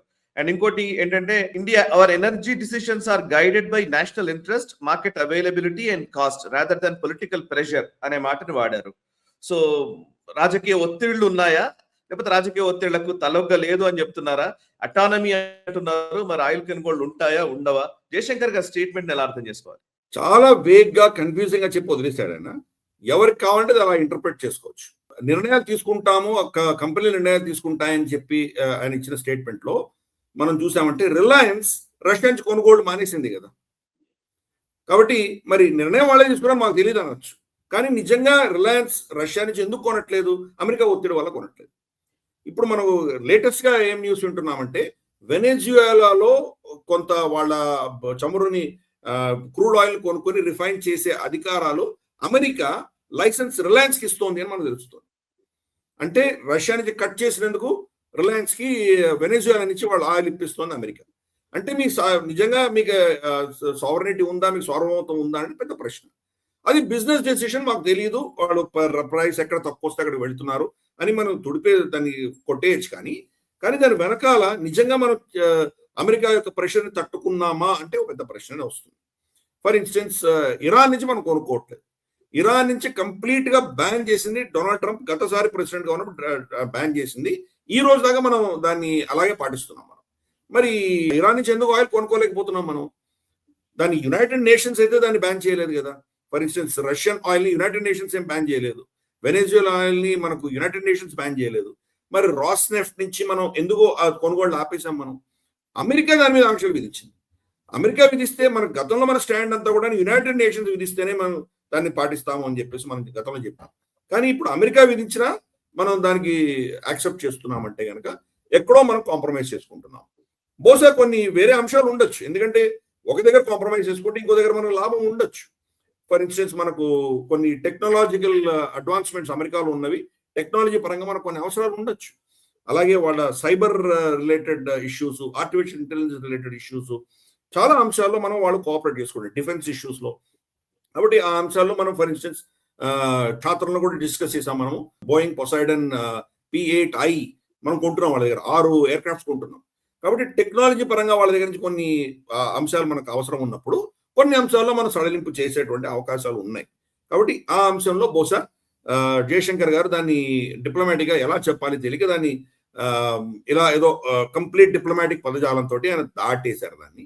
బట్ మనకు దాంట్లో మనకు అర్థమవుతోంది ఏంటంటే, భారతదేశము రష్యా నుంచి కొనుగోలు చేయడం కొంత తగ్గుదల ఉంటుంది, కొన్ని తగ్గిస్తారు అన్న విషయం మనకు స్పష్టంగా అర్థమవుతోంది. సో మనకు ప్రత్యామ్నాయాలు మనం చూసుకోబోతున్నాం. ప్రత్యామ్నాయాలు ఎక్కడి నుంచి వస్తాయో మనకు తెలియదు. అల్టిమేట్ గా మనకు వచ్చేటువంటి ఆయిల్ యొక్క ధరలు ఏ యావరేజ్ రేంజ్ లో ఉంటాయో మనం చూడాలి. ఎందుకంటే రష్యా కంటే కూడా తక్కువ ధరలో మనకు వెనిజువేలా నుంచి వస్తుంది యాక్చువల్గా. కాబట్టి బహుశా ఆ వెనిజువేలా నుంచి అంత క్వాంటిటీలో మనకు ఈరోజు చమురు రావడానికి చాలా కష్టం. వాళ్ళ దగ్గర లేదు, కెపాసిటీ లేదు. అది 10 ఏళ్ళు ఇన్వెస్ట్ చేస్తే కానీ అక్కడి నుంచి మనకు రాదు. ప్రత్యామ్నాయం ఎక్కడి నుంచి తెచ్చుకుంటాం మనకు తెలియదు. బహుశా ఇరాక్ నుంచి తెచ్చుకుంటున్నామా, ఇంకెక్కడి నుంచి తెచ్చుకుంటాం తెలియదు. అమెరికా నుంచి చాలా ఎక్స్పెన్సివ్. మనకు రష్యా నుంచి $51 పర్ బ్యారెల్ అయితే అమెరికా నుంచి $56 పర్ బ్యారెల్. ఇరాక్ లో 51 ఉంది మనకు. వెనెజువేలా అయితే $42 వస్తుంది. కాబట్టి ఇది ఎలా బాస్కెట్ ఎలా ఉంటుందో రాబోయే రోజుల్లో చూడాలి. బహుశా ఒక నెల 2 నెలల్లో మనకి ఇదంతా అర్థమవుతుంది. కానీ జయశంకర్ గారు కమిట్ అవ్వలేదు. రష్యా నుంచి కొనము అని చెప్పట్లేదు, రష్యా నుంచి కొంటాము అని కూడా చెప్పకుండా దాటేసేటువంటి ప్రయత్నం ఆయన చేశారు. కాబట్టి ఆయన ఇచ్చిన స్టేట్మెంట్ ముందర ఉన్నటువంటి పరిస్థితికి, ఆయన ఇచ్చిన స్టేట్మెంట్ తర్వాత పరిస్థితికి ఆ కన్ఫ్యూజన్ లో మాత్రం మార్పు లేదు. పర్ఫెక్ట్. సరిగ్గా మరొక అంశంలోకి వెళదాం. గ్లోబల్ రౌండప్ లో humanitarian crisis in Cuba. Venezuela తర్వాత ఇప్పుడు క్యూబాని పూర్తిగా తమ అధీనంలోకి తీసుకోవడానికి అమెరికా చాలా సీరియస్ గానే పనులు మొదలు పెట్టింది. అండ్ ఆయిల్ ఎంబార్గో వేయడము, శాంక్షన్స్ విధించడము, ఎవరు కూడా ఎనర్జీ సప్లైస్ అక్కడికి వెళ్లకుండా చేసే ఒక ప్రయత్నం చేయడము, ఆల్మోస్ట్ నాకాబందీ చేసినట్టుగానే పరిస్థితి ఉంది. వెనిజువెలా విషయంలో ఎలాగైతే వ్యవహరించిందో ఇప్పుడు క్యూబాను కూడా కబళించే ఒక ప్రయత్నం అమెరికా స్పష్టంగా చేస్తోంది. సో అక్కడ ఒక రకంగా చెప్పాలంటే ఒక సంక్షోభ స్థితి నెలకొంది. దీని గురించిన వివరాలు ఏంటి, క్యూబాలో ఏం జరుగుతుందో చెప్తారా? నిజంగా ప్రపంచంలో ఎవరైనా పెద్ద గుండా ఉన్నారంటే అది అమెరికానే. ఒక దేశము వాళ్ళ సార్వభౌమత్వాన్ని గౌరవించడం పక్కన పెట్టి, ఆ దేశంలో ఎవరు రాజ్యం ఏలాలి, ఆ దేశం ఎలా ప్రవర్తించాలి, ఆ దేశం అమెరికా చెప్పు చేతుల్లో ఉండాలి, అమెరికాకు చెప్పిన దానికి వ్యతిరేకంగా ప్రవర్తిస్తే ఏం జరుగుతుంది, ఇవన్నీ కూడా అమెరికా కూర్చొని నిర్ణయిస్తోంది. అక్కడ ప్రజలతో సంబంధం లేదు, ప్రజల హక్కులతో సంబంధం లేదు, వాళ్ళ జీవన శైలి, వాళ్ళ పద్ధతిలో వాళ్ళు జీవించేటువంటి అధికారాలు వాళ్ళకి లేవు అని మనం అర్థం చేసుకున్నామంటే క్యూబా టిపికల్ ఎగ్జాంపుల్. క్యూబా నుంచి ఇమిగ్రేట్ అయి వచ్చినటువంటి వ్యక్తి మార్కో రూబియో. ఎప్పుడైతే మనం నికోలస్ మడోరోని అమెరికా ఎత్తుకుని వెళ్ళిందో దాని తర్వాత నెక్స్ట్ టార్గెట్ క్యూబా అని మార్కో రూబియో చెప్పాడు. So Marco Rubio Donald Trump యొక్క సిస్టంలో క్యూబాని కాన్సన్ట్రేట్ చేస్తున్నటువంటి వ్యక్తి. మిగతా వాళ్ళు ఒకరొకరు ఒక దేశాన్ని పంచుకున్నారు. కొంతమంది కెనడా, కొంతమంది గ్రీన్లాండ్, కొంతమంది పనామా. సో డొనాల్డ్ ట్రంప్ యొక్క ఆలోచన దృక్పథంలో క్రమేపీ అతనున్న 4 ఏళ్లలో కూడా ఇవన్నీ కూడా కబ్జా చేసుకోవాలి, అమెరికా దాన్ని ఏదో ఒక విధంగా వాళ్ళ అధీనంలో తీసుకోవాలి అన్నటువంటి ఒక టార్గెట్ పెట్టుకున్నారు. వెనెజువేలా అయిపోయింది, ఇప్పుడు క్యూబా మీద పడ్డారు. ఇమ్మీడియట్ గా క్యూబా మీద కార్గో ఎంబార్గో పెట్టారు. అంటే వాళ్ళకు చమురు రావడానికి వీల్లేదు, ఆయిల్ రావడానికి వీల్లేదు. ఏ దేశం అయినా కానీ మన ఎనర్జీ, మనకు పెట్రోల్ డీజిల్ లేకపోతే ఆ దేశం అలా నడుస్తుంది. ఆ దేశంలో మనకు కావాల్సినటువంటి రవాణా సరుకు, రవాణా సిస్టమ్ అంతా కూడా స్తంభించిపోతుంది కదా. వాళ్ళ షిప్పులు ఆగిపోయాయి. వాళ్ళ దేశంలో ఇంకా దీవి ఒక ఐలాండ్ కాబట్టి అక్కడ పవర్ జనరేట్ చేయడానికి కూడా వాళ్ళకి ఆయిల్ కావాలి. ఆయిల్ లేకుండా వాళ్ళకి పవర్ కట్స్, విపరీతమైన పవర్ కట్స్ ఉంటున్నాయి. మొత్తం వాళ్ళ రవాణా వ్యవస్థ అంతా స్తంభించిపోయింది. ఆ పరిస్థితికి వచ్చింది. ఎందుకు? మీరు మాకు దాసోహం అన్నారు, మీరు దాసోహం అన్నంత వరకు మేము చేస్తాం అంటే అక్కడ క్యూబాలో ఉన్నటువంటి ప్రజలు అష్ట కష్టాలు పడుతున్నా అమెరికాకు అక్కర్లేదు. అమెరికా యొక్క వాళ్ళ సత్తా, వాళ్ళ శక్తిని వాళ్ళు చూపించుకోవాలి. మార్కో రూబియో క్యూబాకి గవర్నర్ అవ్వాలి అన్నటువంటి ఒక డిస్కషన్ కూడా నడిచింది. సో ఇటువంటి ఆలోచన ఉన్నటువంటి అమెరికా దాన్ని అష్ట కష్టాలు పెడుతోంది. మెక్సికో నుంచి వాళ్ళకి ఆయిల్ వచ్చేది. మెక్సికో నుంచి వస్తున్నటువంటి ఆయిల్ ట్యాంకర్స్ అన్నింటినీ ఆపేశారు. అక్కడ దుర్భరమైన పరిస్థితి వచ్చేసరికి మెక్సికో ఏం చేసిందంటే వాళ్ళకి హ్యుమానిటేరియన్ ఎయిడ్ పంపించింది. అంటే ఆహారము, తర్వాత మందులు, కావాల్సిన ఇతరత్ర వాళ్ళకి కావాల్సినటువంటి వాళ్ళ జీవనం, వాళ్ళ బతకడానికి కావాల్సినటువంటి బేసిక్ నీడ్స్ మెక్సికో సప్లై చేసింది, కానీ ఆయిల్ సప్లై చేయలేకపోయింది వాళ్ళకి. రష్యా మేము ఆయిల్ పంపిస్తాము హ్యుమానిటేరియన్ ఎయిడ్కి అని అంటున్నారు, కానీ మరి రష్యన్ షిప్పులు వస్తే అమెరికా అక్కడ వాళ్ళని ఆపి వాళ్ళని కబ్జా చేసుకుంటుందా లేదా వాళ్ళని అక్కడి నుంచి తరిమేస్తుందా మనం చూడాలి. అంటే ఒక దేశము అమెరికాని వ్యతిరేకించినందుకు ఎటువంటి కష్టాలు పాలవుతుందో మనం చూడొచ్చు. గతంలో ఇన్ని ప్రభుత్వాలు వచ్చినాయి. జాన్ ఎఫ్ కెనడీ నుంచి తీసుకొని ఇంతవరకు ఇంతమంది రాష్ట్రపతులు వచ్చారు. క్యూబన్ మిసైల్ క్రైసిస్ కూడా మనకు తెలుసు. ఇంత జరిగినా కానీ కూడా క్యూబాని ఎప్పుడు కూడా ఏ అడ్మినిస్ట్రేషన్ కూడా ఇంత కష్టాలు పాల్చేయలేదు. ఇప్పుడు డొనాల్డ్ ట్రంప్ ప్రభుత్వం మార్కో రూబియో యొక్క ఒక టార్గెట్ పెట్టుకొని ఇది ఇంతటి కష్టాలు పెట్టేటువంటి పరిస్థితి ఈ రోజు అమెరికా నిర్ణయించింది. క్యూబా చాలా కష్టాల్లో ఉంది. సో ఇది గుణపాఠం ఎవరికైనా కానీ కూడా, ఏ చిన్న దేశమైనా కానీ కూడా వాళ్లకు సార్వభౌమత్వం లేదు, వాళ్ళకు స్వతంత్రులు కాదు అని అర్థం చేసుకోవాలి. చిన్న కాదు, పెద్ద కాదు. ఇన్ఫాక్ట్ వాళ్ళ మిత్రులు శత్రువులు ఇద్దరిని ఒకటేలాగా చూస్తున్నాడు డొనాల్డ్ ట్రంప్. కాబట్టి వాళ్ళ మిత్ర దేశమైన డెన్మార్క్ నే ఆయన గ్రీన్లాండ్ నాకు ఇచ్చే కబళిస్తాను అంటున్నాడంటే ఎవరు కూడా సురక్షితంగా లేరు అని అర్థం చేసుకోవచ్చు. ఎవరైతే ఒక గుండగా ప్రవర్తిస్తున్నాడో అతన్ని తట్టుకోవడం చాలా కష్టం. కలిసికట్టుగా అందరూ ప్రపంచమంతా నిలబడితేనే ఇటువంటి వాళ్ళని కంట్రోల్ చేయొచ్చు. కానీ ఆ వ్యక్తిగతంగా ఈ అమెరికాను ఎదుర్కొనే శక్తి ఎవరికీ లేదు. మరి ఈ రోజు రష్యా కానీ, చైనా కానీ, యునైటెడ్ నేషన్స్ కానీ ఎవరు కూడా ఈరోజు అమెరికా క్యూబాకి చేస్తున్నటువంటి అన్యాయం గురించి ఎవరు నోరెత్తి మాట్లాడట్లేదు. మరి ఏమైంది? చైనా శక్తి ఏమైంది? మరి రష్యా శక్తి ఏమైంది? మరి యునైటెడ్ నేషన్స్ లో కనీసం ఏదో ఒక దేశం దాని రెజల్యూషన్ పాస్ చేసే ప్రయత్నం చేయాలి కదా అమెరికాని వ్యతిరేకిస్తూ. ఎవరికి ధైర్యం లేదు. అంటే ఒక పెద్ద మహాశక్తి తలుచుకుంటే ఎన్ని అన్యాయాలైనా చేయొచ్చు. అన్యాయాలు చేసిన దానికి ఎవరు ప్రశ్నించేటువంటి పరిస్థితి ప్రపంచంలో లేదు అనడానికి క్యూబా ఒక ఉదాహరణ. సో క్యూబా క్రమేపీ క్షీణిస్తుంది. ఆ క్యూబా ప్రభుత్వాన్ని బహుశా అమెరికా అధీనంలో తీసుకునేటువంటి ప్రయత్నం చేస్తోంది. కొద్ది రోజుల్లో అది కూడా జరిగేటువంటి అవకాశాలు ఉన్నాయి. ఇదే ఒత్తిడి ఇరాన్ మీద కూడా పెట్టింది. సో ఇరాన్, క్యూబా, వెనేజుయలా, తర్వాత బహుశా మనకు కెనడా, తర్వాత మనకు పనామా, అలాగే గ్రీన్లాండ్, ఇటువంటి ప్రపంచవ్యాప్తంగా ఎన్నో ప్రాంతాల్లో ఒత్తిడి తీసుకొచ్చి అమెరికా అధీనం దాసోహం చేసి వాళ్ళకి అధీనంలో తీసుకునేటువంటి ప్రయత్నాలు జరుగుతున్నాయి. So very very bad scene. అది చాలా దారుణమైన పరిస్థితి క్యూబాలో ఈరోజు ఉంది. ప్రపంచం మేల్కోకపోతే కనుక ఈరోజు క్యూబాకు జరిగింది, ఇంకా మిగతా దేశాలు కూడా త్వరలో జరిగేటువంటి ప్రమాదం లేకపోతే. ఓకే సార్, నిజంగానే మీరు అన్నట్టుగా ఇక నెక్స్ట్ అంశంలోకి వెళ్తాం సార్. ఇరాన్ విషయంలో కూడా ఇట్లాంటి ప్రతిష్టంభన నడుస్తోంది. గల్ఫ్ రీజియన్ లోకి అమెరికాకి సంబంధించినటువంటి 2 ఎయిర్ క్రాఫ్ట్ క్యారియర్స్ వచ్చాయి. సో చాలా వరకు ఒక రకంగా చెప్పాలంటే ఇరాన్ ని అష్టదిగ్బంధనం చేసే ఒక ప్రయత్నం చేస్తోంది. ఆ గల్ఫ్ రీజియన్ లో ఉన్నటువంటి చాలా ఎయిర్ బేసెస్, వీళ్ళకి సంబంధించిన మిలిటరీ బేసెస్, వీటన్నిటిలో యాక్టివిటీ పెరిగింది. ఎయిర్ క్రాఫ్ట్ క్యారియర్స్ రావడం, ఇరాన్ మీద ఏ క్షణమైనా దాడి చేయడానికి కూడా సిద్ధంగా ఉన్నాము అన్నట్టుగా డొనాల్డ్ ట్రంప్ నిన్న ట్రూత్ సోషల్లో పెట్టారు. ఇంతకు ముందు కూడా ఇట్లాగే డీల్ కుదుర్చుకోవడానికి ట్రై చేస్తూ ఉంటే అప్పుడు మాట వినకపోవడంతో మదర్ ఆఫ్ ఆల్ బాంబ్స్ మేము ప్రయోగించాము. సో ఇప్పుడు మళ్ళీ అట్లాంటి పరిస్థితి వస్తుందేమో అన్నట్టుగా ఒక సంకేతాలను ఇచ్చే ప్రయత్నం డొనాల్డ్ ట్రంప్ చేశారు. అండ్ ఇదే సమయంలో ఇజ్రాయెల్ ప్రధాని నెతన్యాహు డొనాల్డ్ ట్రంప్ ని కలవడము అండ్ ఇరాన్ గురించిన చర్చ జరిగినట్టుగా సమాచారం వస్తోంది. సో దీంట్లో మీ అభిప్రాయం ఏంటి, వివరాలు ఏంటి? నెతన్యాహు ఏమో ఖమైనీని తొలగించాలని పట్టుబడుతున్నట్టుగా తెలుస్తోంది. నెతన్యాహుని తొలగిస్తారా లేకపోతే అలాగే కంటిన్యూ చేస్తారా? జరుగుతున్న పరిణామాలను ఎలా అర్థం చేసుకోవాలి?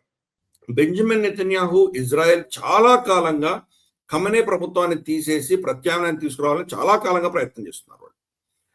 ఇది మనం గ్లోబల్ రౌండప్ లో చాలా దఫాలుగా చర్చించాం. మనం ఇజ్రాయెల్, ఇరాన్ ఇద్దరు యుద్ధం చేసుకుంటున్నప్పుడు కూడా, 12 రోజుల వాళ్ళ యుద్ధం జరిగినప్పుడు కూడా, అమెరికా బాంబులు వేసినప్పుడు కూడా చాలా మంది విశ్లేషకులు అయిపోయింది, ఖమనే అయిపోయాడు, ఆయన చంపేస్తారు, లేదా ఆయన రష్యాకి పారిపోతారని, లేదా యాక్చువల్గా పారిపోయారు, ఇప్పుడు ఇరాన్ లో లేరని, ఇటువంటి అనాలిసిస్ మనం చాలా చూసాం. అప్పటి నుంచి కూడా కన్సిస్టెంట్ గా చెప్తున్నాం మనము, ఖమనే ప్రభుత్వం ఉండడం అనేది అమెరికా ఇంట్రెస్ట్స్ దాంట్లో చాలా సీరియస్ గా ఉన్నాయి కాబట్టి ఖమనేని వాళ్ళు తీయరు అని అప్పుడు చాలా కాలంగా చెప్తున్నాం. బెంజమిన్ నెతన్యాహు మాత్రం విపరీతమైన ఒత్తిడి తీసుకొస్తున్నాడు డొనాల్డ్ ట్రంప్ మీద, ఏదో విధంగా రిజిమ్ చేంజ్ చేయాలి అని. జో బైడెన్ ప్రభుత్వం ఉన్నప్పుడు కూడా ఖమనేని బాంబ్ చేయడానికి వాళ్ళు పర్మిషన్ అడిగితే జో బైడెన్ ప్రభుత్వం ససేమిరా అన్నారు. డొనాల్డ్ ట్రంప్ కూడా మీరు అతను చంపడానికి వీల్లేదు అని చెప్పారు. చేస్తే కూస్తే మేము చూసుకుంటాం కానీ మీరు అతను చంపడానికి వీల్లేదు అని చెప్పేసి ఇజ్రాయెల్ ఆపారు. ఇప్పుడు కూడా ఇన్ని షిప్పులు పంపించి యుద్ధం చేయట్లేదు, చర్చలు అంటున్నారు. అంటే చర్చలకు ఒత్తిడి ఇంక్రీజ్ చేసే దిశగా ప్రయత్నాలు జరుగుతున్నాయి. వాళ్ళు వచ్చి చర్చలు చేస్తున్నారు. చర్చల్లో ఒమాన్ కూర్చుంటోంది, తర్వాత మనకు అమెరికాను, ఇరాన్ ముగ్గురు కూర్చుంటున్నారు. వాళ్ళ అమెరికా చట్టం ప్రకారం ఇరాన్ తోటి డైరెక్ట్ గా చర్చలు చేయడానికి వీలు లేదు అమెరికాకి. అమెరికా చట్టం దాన్ని నిషేధిస్తుంది. కాబట్టి ఒమాన్ ని వాడుకుంటున్నారు. చాలా విడ్డూరమైన పరిస్థితి. 3 రూమ్స్ ఉంటాయి. ఒక రూమ్ లో అమెరికన్ డెలిగేషన్ కూర్చుంటుంది, మధ్యలో ఒమాన్ ఉంటుంది, అటుపక్కన ఇరాన్ కూర్చుంటుంది. ఇరాన్ ఒమాన్ వెళ్ళి ఇరాన్తో కూర్చొని మాట్లాడతారు. ఇరాన్ ఏం చెప్పిందో అవన్నీ మళ్ళీ వచ్చి అమెరికన్ డెలిగేషన్ చెప్తారు. అమెరికన్ డెలిగేషన్ చెప్పింది వెళ్ళి తీసుకెళ్ళి మరి ఇరాన్ చెప్తారు. వీళ్ళిద్దరు డైరెక్ట్ గా ఒకరినొకరు ఒక టేబుల్ మీద కూర్చో, ఇరాన్ కానీ అమెరికా కానీ, మధ్యలో ఒమాన్ మధ్యవర్తిత్వం వహిస్తోంది. అలా చర్చలు జరుగుతున్నాయి. దాంట్లో చాలా ఒత్తిడి తీసుకొచ్చే ప్రయత్నం డొనాల్డ్ ట్రంప్ చేస్తున్నాడు.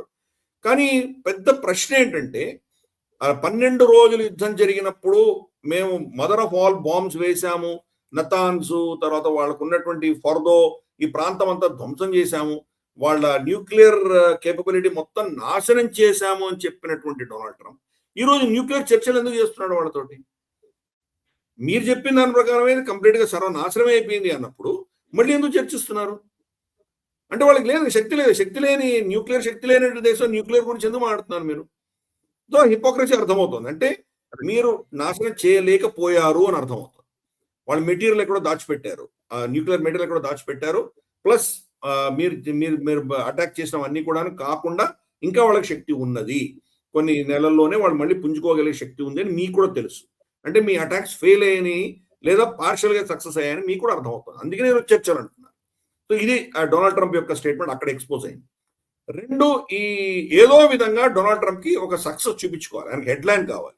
హెడ్లైన్ కావాల్సినప్పుడు ఇరాన్ ఏవో కొన్ని షరతులు ఒప్పుకుందంటే కనుక చూడు నేను ఇరాన్ని తల వంచేశాను, నేను సాధించాను అని చెప్పి అక్కడి నుంచి వెళ్ళిపోతాడు. అంతకుమించి ఏమీ లేదు. సో అందుకని అక్కడ యుద్ధం వస్తుంది, అక్కడ ఖమేనీని తీసేస్తారు అన్నటువంటి నేరేటివ్ నేను చాలా కాలంగా ఇది జరగదు అని చెప్తున్నాను.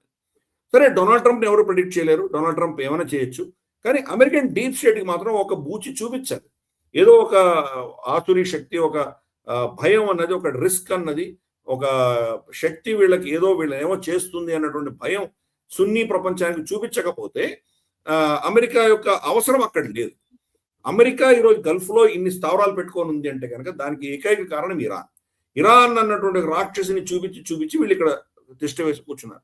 ఇరాన్ రెజిమ్ తీసేస్తే కనుక వీళ్ళ ఆవశ్యకత ఉండదు. అందుకని అంత తొందరగా ఆ రెజిమ్ని తీసేస్తారని నేను అనుకోను. ఏదో విధంగా ఒకవేళ ఖమేనీ వెళ్ళిపోయినా కానీ ఆ రెజిమ్కి సంబంధించిన వ్యక్తులే మళ్ళీ దాన్ని టేక్ ఓవర్ చేస్తారు. సో ఇంత ఈ ప్రెషర్ అంతా దానికోసమే. బెంజమిన్ నెతన్యాహు మళ్ళీ అమెరికాకు వెళ్ళి ఆయన చర్చించి ఇదే అంశం తీసుకొచ్చి మళ్ళీ దాన్ని రెజిమ్ చేంజ్ గురించి ఏదో విధంగా పుష్ చేసే ప్రయత్నం చేశారు. షిప్లన్నీ వచ్చేసాయి, మీ ఎయిర్క్రాఫ్ట్ క్యారియర్లు వచ్చేసాయి, అటాక్ చేయండి, వాడిని చంపేయండి అని చెప్పేసి రజా పహల్వీని తీసుకొచ్చి పెట్టండి, ఇటువంటివన్నీ చాలా ప్రయత్నం చేశాడు ఆయన. కానీ డొనాల్డ్ ట్రంప్ ట్వీట్ చేసి ఆయన ట్రూత్ సోషల్ ఆయన మాట్లాడుతూ ఏమన్నాడంటే, మాకు డెఫినెటివ్ గా ఎటువంటి కంక్లూషన్ మేము చేరలేదు, అంటే మేము నిర్దిష్టంగా మా ఇద్దరి మధ్యలో ఎటువంటి ఒప్పందం కుదరలేదు, అన్ని చర్చనీయ అంశాలే చర్చించుకుంటున్నాం తప్పితే ఏ ఒక డెసిషన్ కి రాలేదు అని డొనాల్డ్ ట్రంప్ చెప్తున్నాడు. అంటే మేము ఇరాన్ తోటి చర్చలు సాగిస్తాము, చూద్దాం దానివల్ల ఏమవుతుందో. కానీ ఇరాన్కి ఒక విధమైన బెదిరింపుగా ఏం చెప్పారంటే, గతంలో మీరు మా చర్చలు ఆపేసినందుకు మేము మీద బాంబులు వేసాము గుర్తుపెట్టుకోండి అని ఒక స్టేట్మెంట్ ఇచ్చాడు. ఇప్పుడు వేస్తాడా లేదా ఏం చేస్తాడో అని మనకు తెలియదు. కానీ నేను చెప్పినట్టు యుద్ధం చేయదలుచుకుంటే ఇప్పటికి ఎప్పుడో చేసి ఉండొచ్చు, ఆల్రెడీ అయిపోయింది. కానీ ఎంత వ్యతిరేకత వస్తుందో చూస్తున్నాం. మొదటి వ్యతిరేకత గల్ఫ్ దేశాల నుంచి వస్తుంది. వెస్ట్ ఏషియన్ కంట్రీస్ అన్ని కూడా మా స్థావరాలు వాడుకోవడానికి వీల్లేదు, మా ఎయిర్ స్పేస్ వాడుకోవడానికి వీల్లేదు, మీరు ఇరాన్ మీద ఏమైనా యాక్షన్ తీయదలుచుకుంటే మమ్మల్ని ఇన్వాల్వ్ చేయకండి అని అందరు చేతి దులిపేసుకున్నారు. ఈవెన్ సున్నీ ప్రపంచం కూడా కంప్లీట్గా చేతి దులిపేసుకుంది. రెండవది, యూరోప్ ఈ రోజు అమెరికా పక్షాన్ని నిలబడలేదు.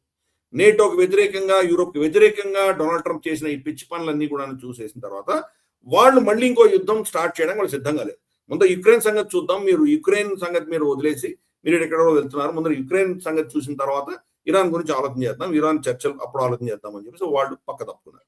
ప్లస్ ఇరాన్ చర్చల్లో యూరోప్ని ఇన్వాల్వ్ చేయలేదు, అలాగే రష్యా చర్చల్లో కూడా యూరోప్ని ఇన్వాల్వ్ చేయలేదు అమెరికా.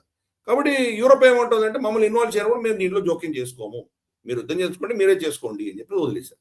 సో ఎవరి సపోర్ట్ లేకుండా ఒక సముద్రంలో మాత్రమే నిలబడుకొని 4 బాంబులు వేస్తే అక్కడ ఏమైనా మార్పులు వస్తుందా? రాకపోవచ్చు. సో అందుకని ఇవన్నీ కూడా రాబోయే రోజు చూడాలి, డొనాల్డ్ ట్రంప్ ఏ విధంగా వెళ్తాడో మనం అర్థం చేసుకోవచ్చు. బట్ ఒత్తిడి, ప్రెషర్ అనేది తీసుకొస్తున్నాడు. అల్టిమేట్ గా రెజీమ్ చేంజ్ జరుగుతుందా లేదా అనేది నాకైతే పెద్ద ప్రశ్న. ఓకే, సరే నెక్స్ట్ అంశంలోకి వెళ్దాం. గాజాకి సంబంధించినటువంటి కొన్ని అప్డేట్స్ ఉన్నాయి. గాజాలో శాంతిని నెలకొల్పడము అనే అంశం ఒకవైపు ఉంటే, పీస్ బోర్డు ఇవన్నీ ఒకవైపు ఉంటే, ఇంకోవైపు గాజాలోనే మిలిషియా గ్రూప్ ఒకటి ఫామ్ అయినట్టుగా తెలుస్తోంది. హమాస్ కు వ్యతిరేకంగా వీళ్ళు పోరాడుతున్నట్టుగా సమాచారం వస్తోంది. సో గజాన్ అల్ దైని అబూ షాబాబ్ అనే గ్రూప్ అది. ఈ గ్రూపే నిజానికి ఇజ్రాయెల్ సైన్యానికి లేదా ఇజ్రాయెల్ డిఫెన్స్ ఫోర్సెస్ కి మొసాద్ కి కూడా తెలియనటువంటి టనెల్స్ ని వాళ్లే గుర్తించి ధ్వంసం చేస్తున్నారనే సమాచారం వస్తోంది. ఓవైపు గాజాలో ఉన్నటువంటి పరిణామం ఇది. అండ్ గాజాకి అటు పాకిస్తాన్ కి సంబంధించినటువంటి ఈ లష్కర్ ఎ తైబా టెర్రరిస్టులని వాళ్ళు పంపిస్తున్నారు, ఒక పెద్ద షిప్ బోట్స్ లో వాళ్ళని అక్కడికి పంపిస్తున్నారనే ఇంకొక నిఘా వర్గాల సమాచారం కూడా వచ్చింది. సో హమాస్ ఉగ్రవాదులు పాకిస్తాన్ కి రావడము, లష్కర్ ఎ తైబా ఉగ్రవాదులు గాజాకి వెళ్తూ ఉండడము, ఈ పరిణామాలను ఎట్లా అర్థం చేసుకోవాలి? అండ్ లోకల్ గా అక్కడ వచ్చినటువంటి కొత్త మిలిషియాని ఎట్లా చూడాలి? అంటే మనకు అమెరికా ఒత్తిడికి లొంగి దానికి దాసోహం అని పాకిస్తాన్ వాళ్ళ సైన్యాన్ని గాజాకు పంపించడానికి సిద్ధపడ్డారు. ఈ విషయం మనకు తెలుసు. మనకు కోడ్ ఫర్ పీస్ అనే దాంట్లో వీళ్ళు సభ్యత్వం తీసుకున్నారు పాకిస్తాన్. అలాగే వీళ్ళ సైన్యాన్ని అక్కడ పంపించి హమాస్కి వ్యతిరేకంగా ఏదో కార్యక్రమం చేసే ప్రయత్నాలు వీళ్ళు చేస్తున్నారు. సో దానిని కౌంటర్ చేయడానికి కోసం అని చెప్పేసి మేము ఇజ్రాయిలీ పక్షాన్ని యుద్ధం చేయట్లేదు అని చెప్పేటువంటి ప్రయత్నం దిశగా ఎల్ఈటీని వీళ్ళు ఉసిగొలిపారు. లష్కర్ ఎ తోయిబాని ఉసిగొల్పి లష్కర్ ఎ తోయిబా గత సంవత్సరం 2025లోనే ఒక 40 బోట్లు తీసుకొని వెళ్ళి 450 మంది ఒక ఫ్లోటిల్లా అంటారు. ఫ్లోటిల్లా అంటే ఒక సమూహం, బోట్ల సమూహాన్ని ఫ్లోటిల్లా అని పిలుస్తారు. అవి గాజాకు వెళ్ళి హ్యుమానిటేరియన్ క్రైసిస్ అంటే అక్కడ మేము ఆహారం ఇస్తాం, వాళ్ళకి ఏదో సహాయం చేస్తాం, వాళ్ళకు మందులు ఇస్తాం, మేము వాళ్ళకి ఆరోగ్యానికి సంబంధించిన అంశాల్లో మేము సహాయం చేస్తాం, ఇటువంటివి మాటలు చెప్పి మేము వెళ్తున్నాము అని చెప్పి వాళ్ళు 40 బోట్ల పైబడి వాళ్ళు గాజాకు వెళ్లే ప్రయత్నం చేశారు. అప్పుడు ఇజ్రాయలీ ఫోర్సెస్ వచ్చేసి దాన్ని ఆపేసి వాళ్ళందరూ అరెస్ట్ చేసి మళ్ళీ అక్కడి నుంచి తరిమేశారు. ఈ సంవత్సరం మార్చి 2026లో రమారమి 1000 మంది పైబడి యాక్టివిస్టులను తీసుకువెళ్ళేటువంటి ప్రయత్నం పెద్ద ఎత్తున జరుగుతుంది. మరి ఎల్ఈటీకి ఫండింగ్ ఎక్కడి నుంచి వస్తుంది? లష్కర్ ఎ తోయిబా ఫోకస్ అంతా కూడా భారతదేశము, ఎస్పెషల్లీ కాశ్మీర్. అటువంటిది ఈరోజు గాజా అటెందుకు ఆలోచన మళ్ళీంది అంటే కనుక ఇదిగో పాకిస్తాన్ ఇది చూపించదలుచుకోండి. వాళ్ళ ఇంటర్నల్ ఇస్లామిక్ జిహాదీ ఆలోచన ఉన్నటువంటి వ్యక్తులకు మేము డాలర్స్ కోసం మా సైన్యాన్ని పంపించినా మేము అక్కడ అమెరికాకు వ్యతిరేకంగానే పనిచేస్తాము, అంతేకాదు మన ఎల్ఈటీని కూడా అక్కడ పంపిస్తున్నాం చూడండి అని చెప్పే ప్రయత్నం పాకిస్తానీ ఎస్టాబ్లిష్మెంట్ చేసే ప్రయత్నం చేస్తుంది. అది మొదటి విషయం. దీంట్లో మనం చూసామంటే కనుక లష్కర్ ఎ తోయిబాకి సంబంధించినటువంటి ముజమ్మిల్ హష్మీ అలాగే సైఫుల్లా కచూరి వీళ్ళ పాత్ర మనకు కనిపిస్తుంది. ఫొటోస్ ఉన్నాయి, వీడియోస్ ఉన్నాయి, వాళ్ళు గతంలో ఎల్ఈటీ కమాండ్ స్ట్రక్చర్ తో కూర్చున్న ఫొటోస్ ఉన్నాయి. కాబట్టి ఇది ఇజ్రాయెల్ ఎక్స్పోజ్ చేసింది. అంటే ఇంతవరకు ఎల్ఈటీ ఓన్లీ భారత సెంట్రిక్ గా ఉన్నటువంటి ఒక శక్తిని ఈ రోజు అస్త్రంగా పాకిస్తానీ ఎస్టాబ్లిష్మెంట్ వాడుకుంటుంది. వాళ్ళ జియో పాలిటిక్స్ మేనేజ్ చేసుకోవడానికి వాడుకుంటున్నారు. ఇది ఒక అంశం. గాజాలోనే ఇప్పుడు ఇందాక నువ్వు చెప్పినట్టు ఒక శక్తి అంటే మనకు అందరూ హమాస్ ని సపోర్ట్ చేస్తున్నారు మనం అనుకోక్కర్లేదు.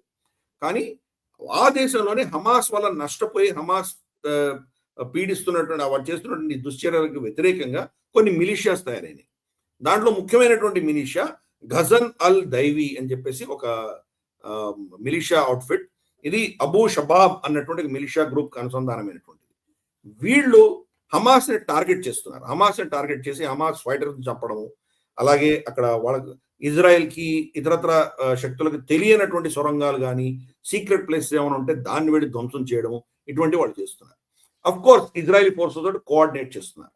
అలాగే రఫా క్రాసింగ్, ఈజిప్ట్ కి వెళ్ళడానికి ఉన్నటువంటి రఫా క్రాసింగ్ లో వచ్చే వాళ్ళని మేనేజ్ చేయడం. అంటే ఇజ్రాయెల్ ఫోర్స్ కి అందరికీ తెలియకపోవచ్చు, వాళ్ళు ఏదో గడ్డం వేసుకొని ఏదో వస్తే కనుక వీడు హమాస్ వ్యక్తో తెలియదు, మనకు నార్మల్ సివిలియనో తెలియదు. దాన్ని మేనేజ్ చేసే దాంట్లో కూడా ఇగో ఈ యొక్క మిలిషియా ఇజ్రాయెల్ తో కోఆపరేట్ చేస్తుంది. అంటే ఆ పాలెస్టీనియన్ గాజాలో ఉన్నటువంటి పాలెస్టీన్ లో మొసలం పుట్టింది. దాంట్లో కొంతమంది హమాస్ ని వ్యతిరేకిస్తున్నటువంటి వాళ్ళు ఈ రోజు ఇజ్రాయెల్ తోటి కలిసి వాళ్ళు వెళ్తున్నారు. సో ఇది అక్కడ ఉన్న పరిణామం. హమాస్ ఈ రోజు పాకిస్తాన్ లో ఎందుకు వచ్చిందంటే ఇందుకోసం వచ్చింది.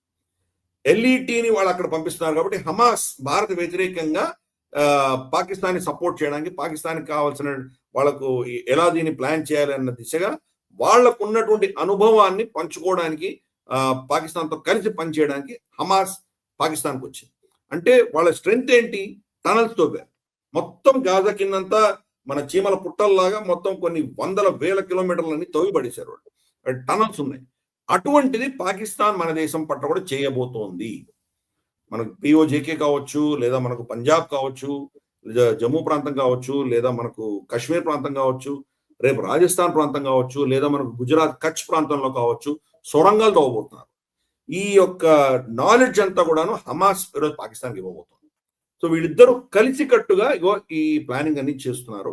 సో ఇది అక్కడ జరుగుతున్నటువంటి గాజాకి పాకిస్తాన్కి ఉన్నటువంటి పరిస్థితి. ఒక సైడ్ ఏమో అమెరికాకి సైన్యం పంపిస్తున్నాము, మీతో పాటు ఉన్నాము అని చెబుతూనే ఇంకో సైడ్ ఇది చేస్తున్నారు. మనకు గుర్తుండి ఉంటుంది, నువ్వు కూడా విన్నావు, నువ్వు కూడా చూసావు వీడియోస్ సాయి.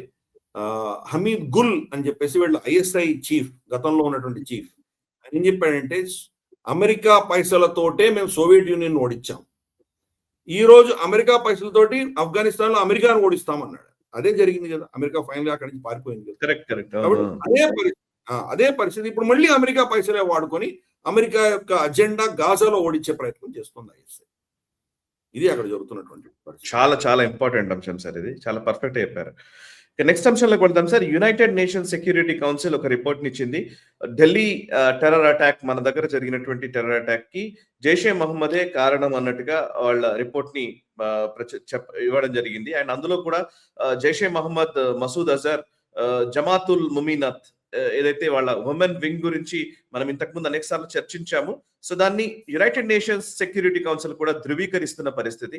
ఒకసారి ఆ వివరాలు చెప్తారా? అంటే ఇంతకాలం మనం చెప్తున్నది పాకిస్తాన్ కొట్టిపడేసింది. భారతదేశం ఊరికే ప్రొపగండా చేస్తోంది, వీరికి సంబంధం లేదు. మనకు అక్కడ లాల్ కిలా, రెడ్ ఫోర్ట్ దగ్గర జరిగినటువంటి, ఢిల్లీలో జరిగినటువంటి ఘటనలు ఏవైతే ఉన్నాయో, నవంబర్ 2025లో జరిగినటువంటి ఘటన ఏదైతే ఉందో దానికి ఎల్ఈటీ కానీ పాకిస్తాన్కి ఏం సంబంధం లేదు. వీళ్ళందరూ భారతీయ పాస్పోర్ట్ ఉన్నటువంటి వ్యక్తులే. మీ దేశంలో మీరు చేస్తున్నటువంటి హిందూ ఫ్యాసిస్ట్ ఆర్ఎస్ఎస్ ప్రభుత్వానికి వ్యతిరేకంగా ముస్లింలు పీడించబడ్డటువంటి ముస్లింలు తిరగబడుతున్నారు, మాకేం సంబంధం లేదు అని దుడుపుకునేటువంటి ప్రయత్నం పాకిస్తాన్ చేసింది.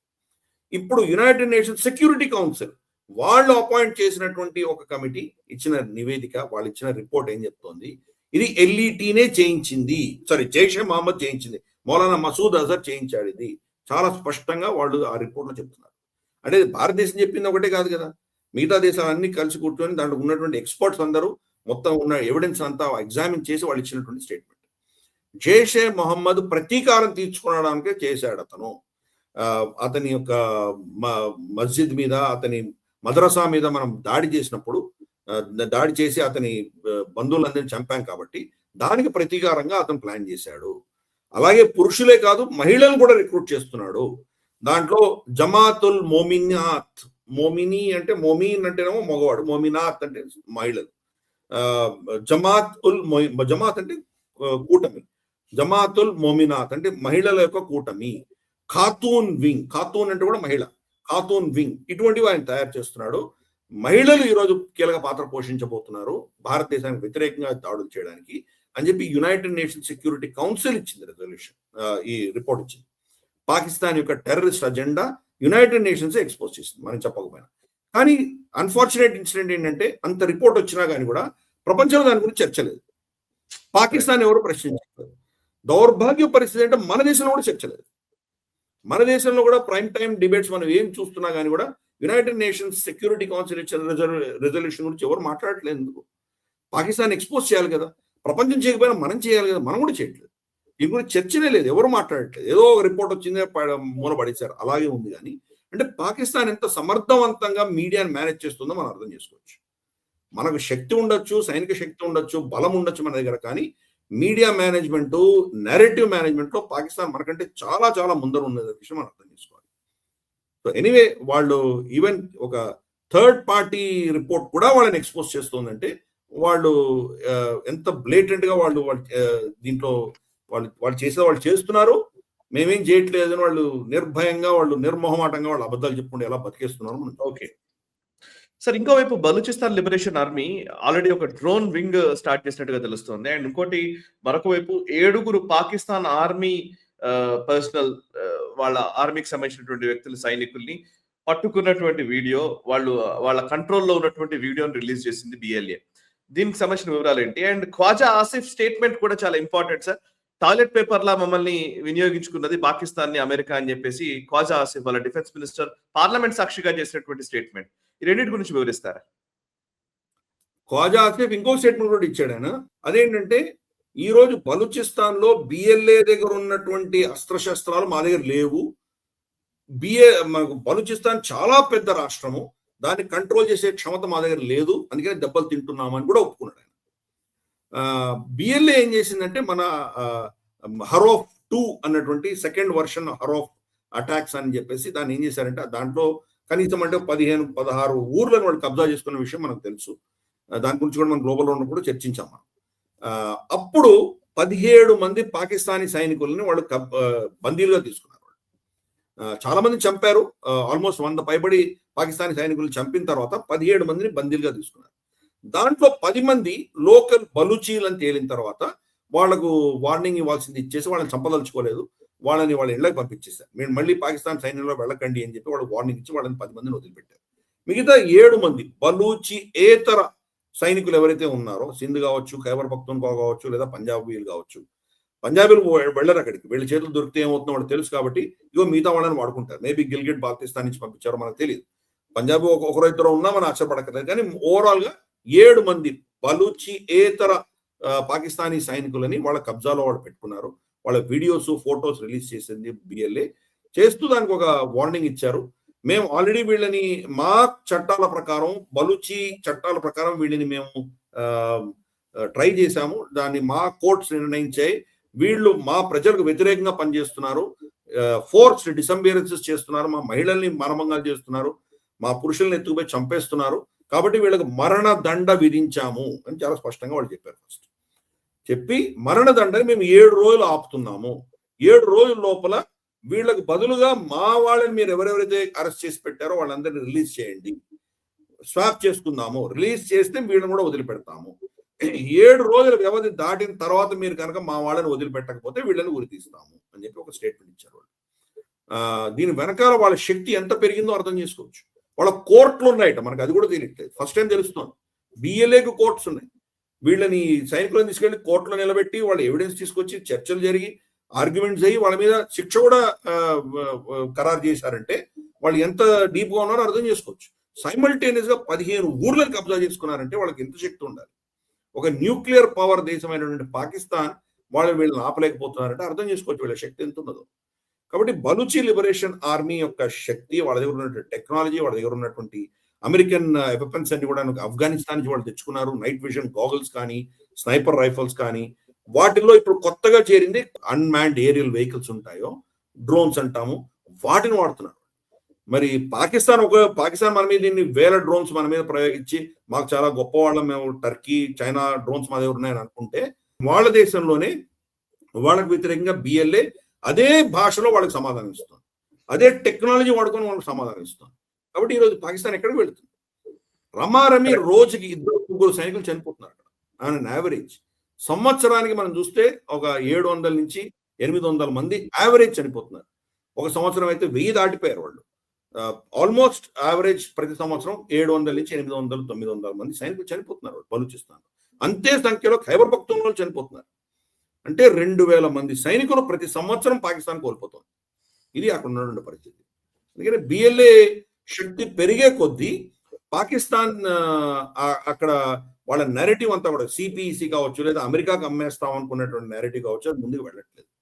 వీళ్ళందరూ పాకిస్తాన్ వాడుకుంటున్న శక్తులు, అంతేగాని బిఎల్ఏ యొక్క శక్తిని చూసి ఏ దేశం కూడా అక్కడ పెట్టుబడులు పెట్టడానికి రావట్లేదు. అసీం మునీరు, ఖ్వాజా ఆసిఫ్, షహబాజ్ షరీఫ్ ఏం మాట్లాడినా కానీ కూడా ఈ రోజు బలూచిస్తాన్ వాళ్ళ అధీనంలో లేదు అని మనం ఒప్పుకోవాలి.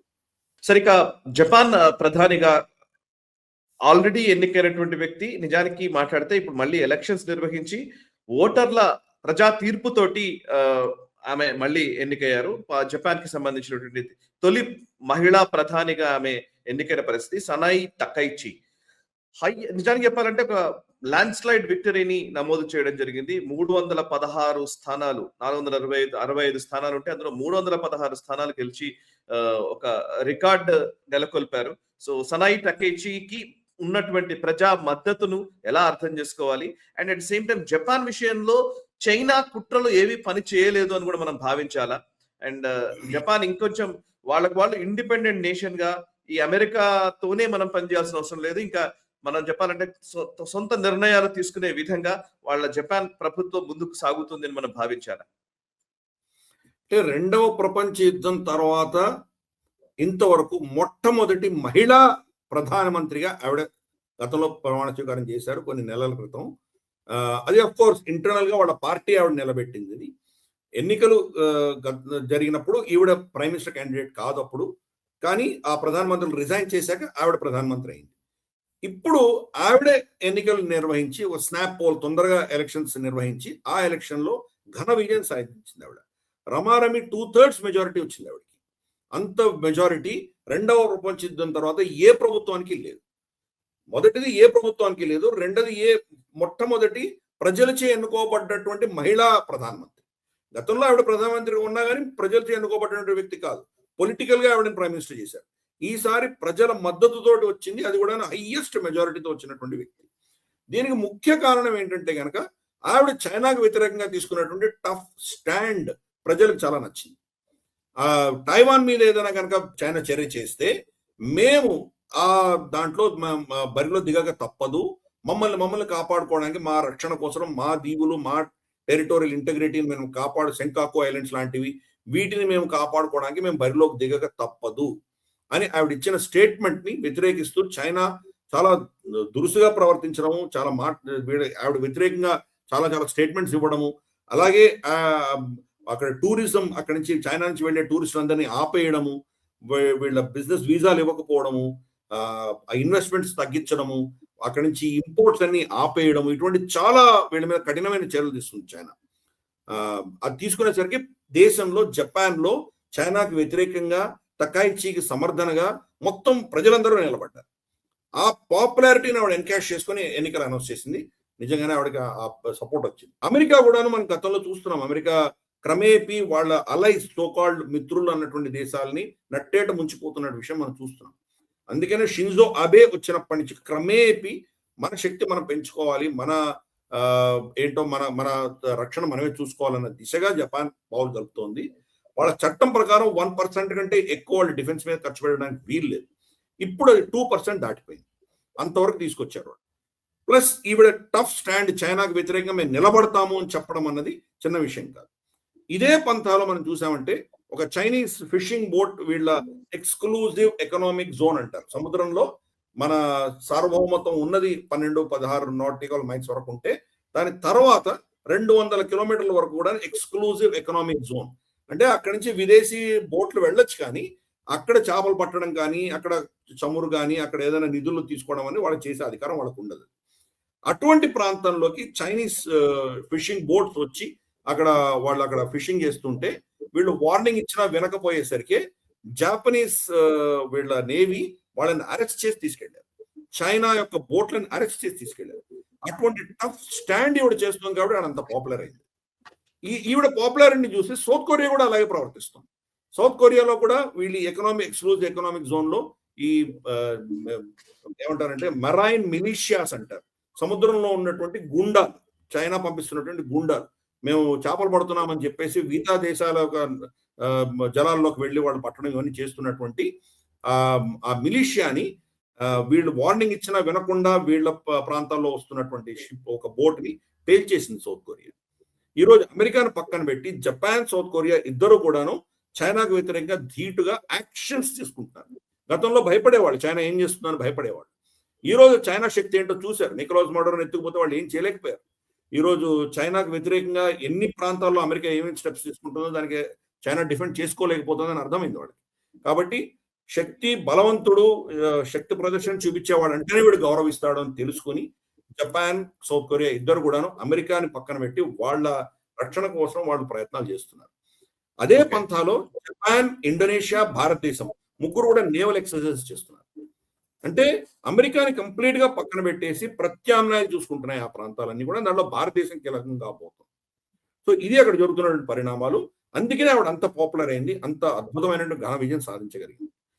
అమెరికా యొక్క క్షీణదశ తర్వాత ఏషియా దేశాలు వాళ్ళ కుంపట్లు వాళ్ళే పెట్టుకోవడం, వాళ్ళ రక్షణ వాళ్ళే చూసుకోవడం అన్నది కీలకంగా ఈరోజు మార్పులు మన కళ్ళ ముందర మనం చూస్తున్నాం. Yes sir. ఇక నెక్స్ట్ అంశంలోకి వెళదాం సార్. ఈ వారం మన వెస్టర్న్ హిపోక్రసీ సెగ్మెంట్ లోకి వెళదాము. పాశ్చాత్య దేశాల ద్వంద్వ ప్రమాణాలు. దీంట్లో ఒక వార్తా కథనం ఏంటంటే, ఈస్ట్ లండన్ కి సంబంధించినటువంటి ఇస్లామిక్ ఇమాం పైన కోర్టు ఆయన్ని 7 బాలికలతో సహా మహిళల పైన లైంగిక వేధింపులకు గురి చేసినట్టుగా, వాళ్ళపైన అత్యాచారాలు చేసినట్టుగా కోర్టు ఆయన్ని దోషిగా నిర్ధారించింది. ఒక ఇస్లామిక్ ఇమాంని దోషిగా నిర్ధారించినటువంటి సంఘటన గురించి వెస్టర్న్ మీడియాలో అసలు ఎక్కడా కూడా ఊసే లేదు, దాని గురించి పెద్దగా మాట్లాడట్లేదు అని. ఈవెన్ అదే యూరోపియన్ కంట్రీస్ కి సంబంధించినటువంటి వ్యక్తులే ట్వీట్లు చేస్తున్నారు, వాటి గురించి మాట్లాడుతున్నారు. సోషల్ మీడియాలో వాటి గురించి ప్రస్తావన విపరీతంగా పెరుగుతోంది. సో నిజంగానే ఇప్పుడు మన భారతదేశాన్ని వీళ్ళు rape capital of the world అని మాట్లాడుతూ ఉంటారు. యూరోప్ లో జరుగుతున్నటువంటి ఈ ఘటనల గురించి కనీసం మాట్లాడే అది కూడా చేయట్లేదు. ఈ హిపోక్రసీని ఎక్స్పోజ్ చేద్దాం సార్ ప్లీజ్. గుడిగింజ కింద ఉన్నటువంటి నలుపు దానికి కనిపించదు, ప్రపంచంలో ఉన్న నలుపు అంతా కనిపిస్తుంది. అదే హిపోక్రసీ కదా. ఈరోజు యూరోప్ లో వాళ్ళ తెల్ల జాతికి సంబంధించినటువంటి మహిళల్ని, పిల్లల్ని వేధింపులకు గురి చేస్తుంటే, రేప్ చేస్తుంటే, మానభంగాలు చేస్తుంటే, అవును జరిగింది, ఇటువంటి మానభంగాలు జరిగినాయి అని చెప్పి కోర్టులు జడ్జిమెంట్లు ఇస్తుంటే వాళ్ళ మీడియా అంతా నిమ్మకు నీరెత్తుకున్నట్టు ఉండేవారు, నోరు మూసుకొని కూర్చున్నారు. ప్రభుత్వం స్పందించట్లేదు. ఎందుకు? ముస్లింలు ఎక్కడ నొచ్చుకుంటారో, వాళ్ళ ఇంక్లూజివ్నెస్ ఎక్కడ దెబ్బతింటుందో, వాళ్ళ వాళ్ళ సెక్యులరిజం ఎక్కడ దెబ్బతింటుందో, ఈ యొక్క చెత్తతోటి వాళ్ళ దేశంలో వాళ్ళ మహిళలే ఇంత అవమానాలకి, ఇంత అరాచకాలకి గురవుతుంటే వీళ్ళేం మాట్లాడట్లేదు. కానీ వేరే దేశాలకు వచ్చేసరికి నీతి వాక్యాలు, చాలా లెక్చర్లు ఇస్తారు. భారతదేశం rape capital of the world అని వాళ్ళు ఆర్టికల్స్ రాశారు, అప్పుడు ఓపెడ్స్ రాశారు, హెడ్లైన్స్లు పెట్టారు వాళ్ళు అప్పుడు నిర్భయ కేసు అయినప్పుడు. అలాగే ఇక్కడ ఏదో గోవాలోనో ఎక్కడో టూరిస్ట్కి వ్యతిరేకంగా ఏదో జరుగుతుంది, టూరిస్టులు ఇన్ని కోట్ల సంఖ్యలో వచ్చినప్పుడు ఎక్కడో 1-2 ఘటనలు జరుగుతాయి.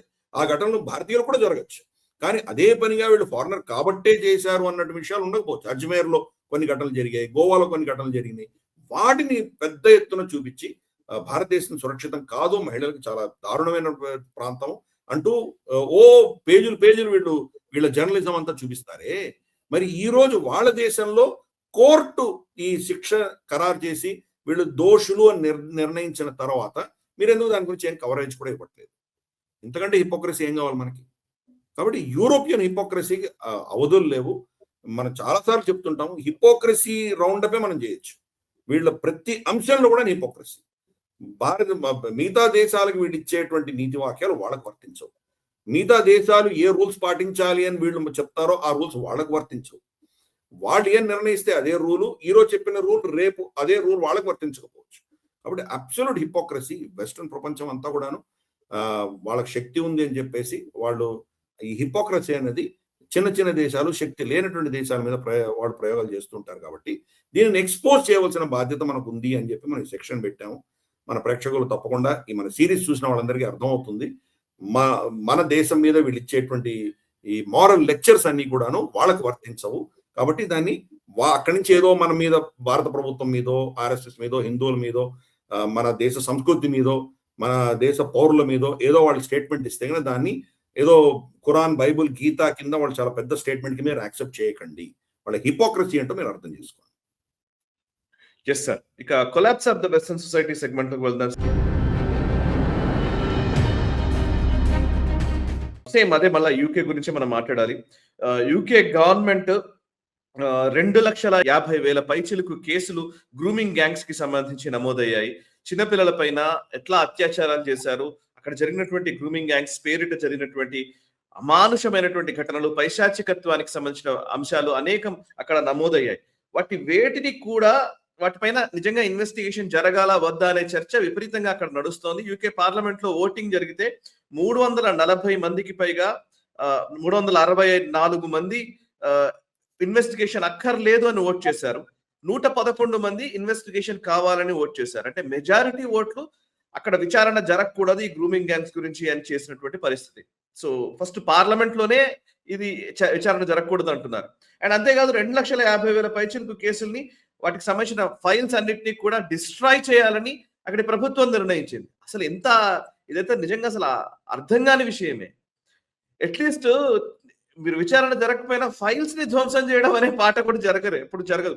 ఇవాళ కాకపోతే ఇంకో 5 ఏళ్ల తర్వాత అయినా సరే వాటిని మళ్ళీ తిరిగి తోడి వాటి గురించి చర్చించాలనుకుంటారేమో కానీ, బట్ డిస్ట్రాయ్ చేయాలనే మాట అంటే ఎప్పటికీ ఈ గ్రూమింగ్ గ్యాంగ్ గురించి బయటకు రాకూడదు అనే దృక్పథం యూకే గవర్నమెంట్ కి ఉండడం నిజంగా ఇది కొలాప్సే. వివరాలు చెప్పండి సార్. తప్పకుండా ఆ సమాజం ఎలా బతుకుతుంది? మీ దేశంలో మీ పౌరులకు న్యాయం న్యాయం ఇవ్వలేనటువంటి పరిస్థితుల్లో అన్యాయం జరుగుతున్నటువంటి వాళ్ళకి మీరు ఊరట కలిగించినప్పుడు ఆ దేశం మీద నమ్మకం ఏముంటుంది? ఆ సమాజం ఎలా బతుకుతుంది? అది ఈరోజు గ్రూమింగ్ గ్యాంగ్స్ అని చెప్పేసి పాకిస్తానీ ముస్లిం వాళ్ళు గ్రూమింగ్ గ్యాంగ్స్ అని చెప్పేసి వాళ్ళు దాన్ని ఒక స్టేట్మెంట్ ఇచ్చి వదిలేశారు. కానీ గ్రూమింగ్ గ్యాంగ్ ఏం కాదు, రేప్ చేస్తున్నటువంటి చిన్న చిన్న తెల్ల జాతి పిల్లలని అండర్ ఏజ్ పిల్లల్ని రేప్ చేస్తున్నటువంటి పాకిస్తానీ ముస్లిం గ్యాంగ్స్ ఇవన్నీ కూడా. పాకిస్తాన్ అనడానికి భయం, ముస్లిం అనడానికి భయం, రేప్ చేస్తున్నారు అనడానికి భయం. వాళ్ళ పిల్లలు తెల్ల జాతి పిల్లలు ఇంత మానభంగాలకు గురై ఇంత అమానుషానికి గురవుతుంటే వాటిని ఆ మొత్తం కథనాన్ని దాచిపెట్టి దాన్ని ధ్వంసం చేసే ప్రయత్నం చేస్తున్నారంటే ఆ సమాజం ఏం బతుకుతుంది ఇంకా?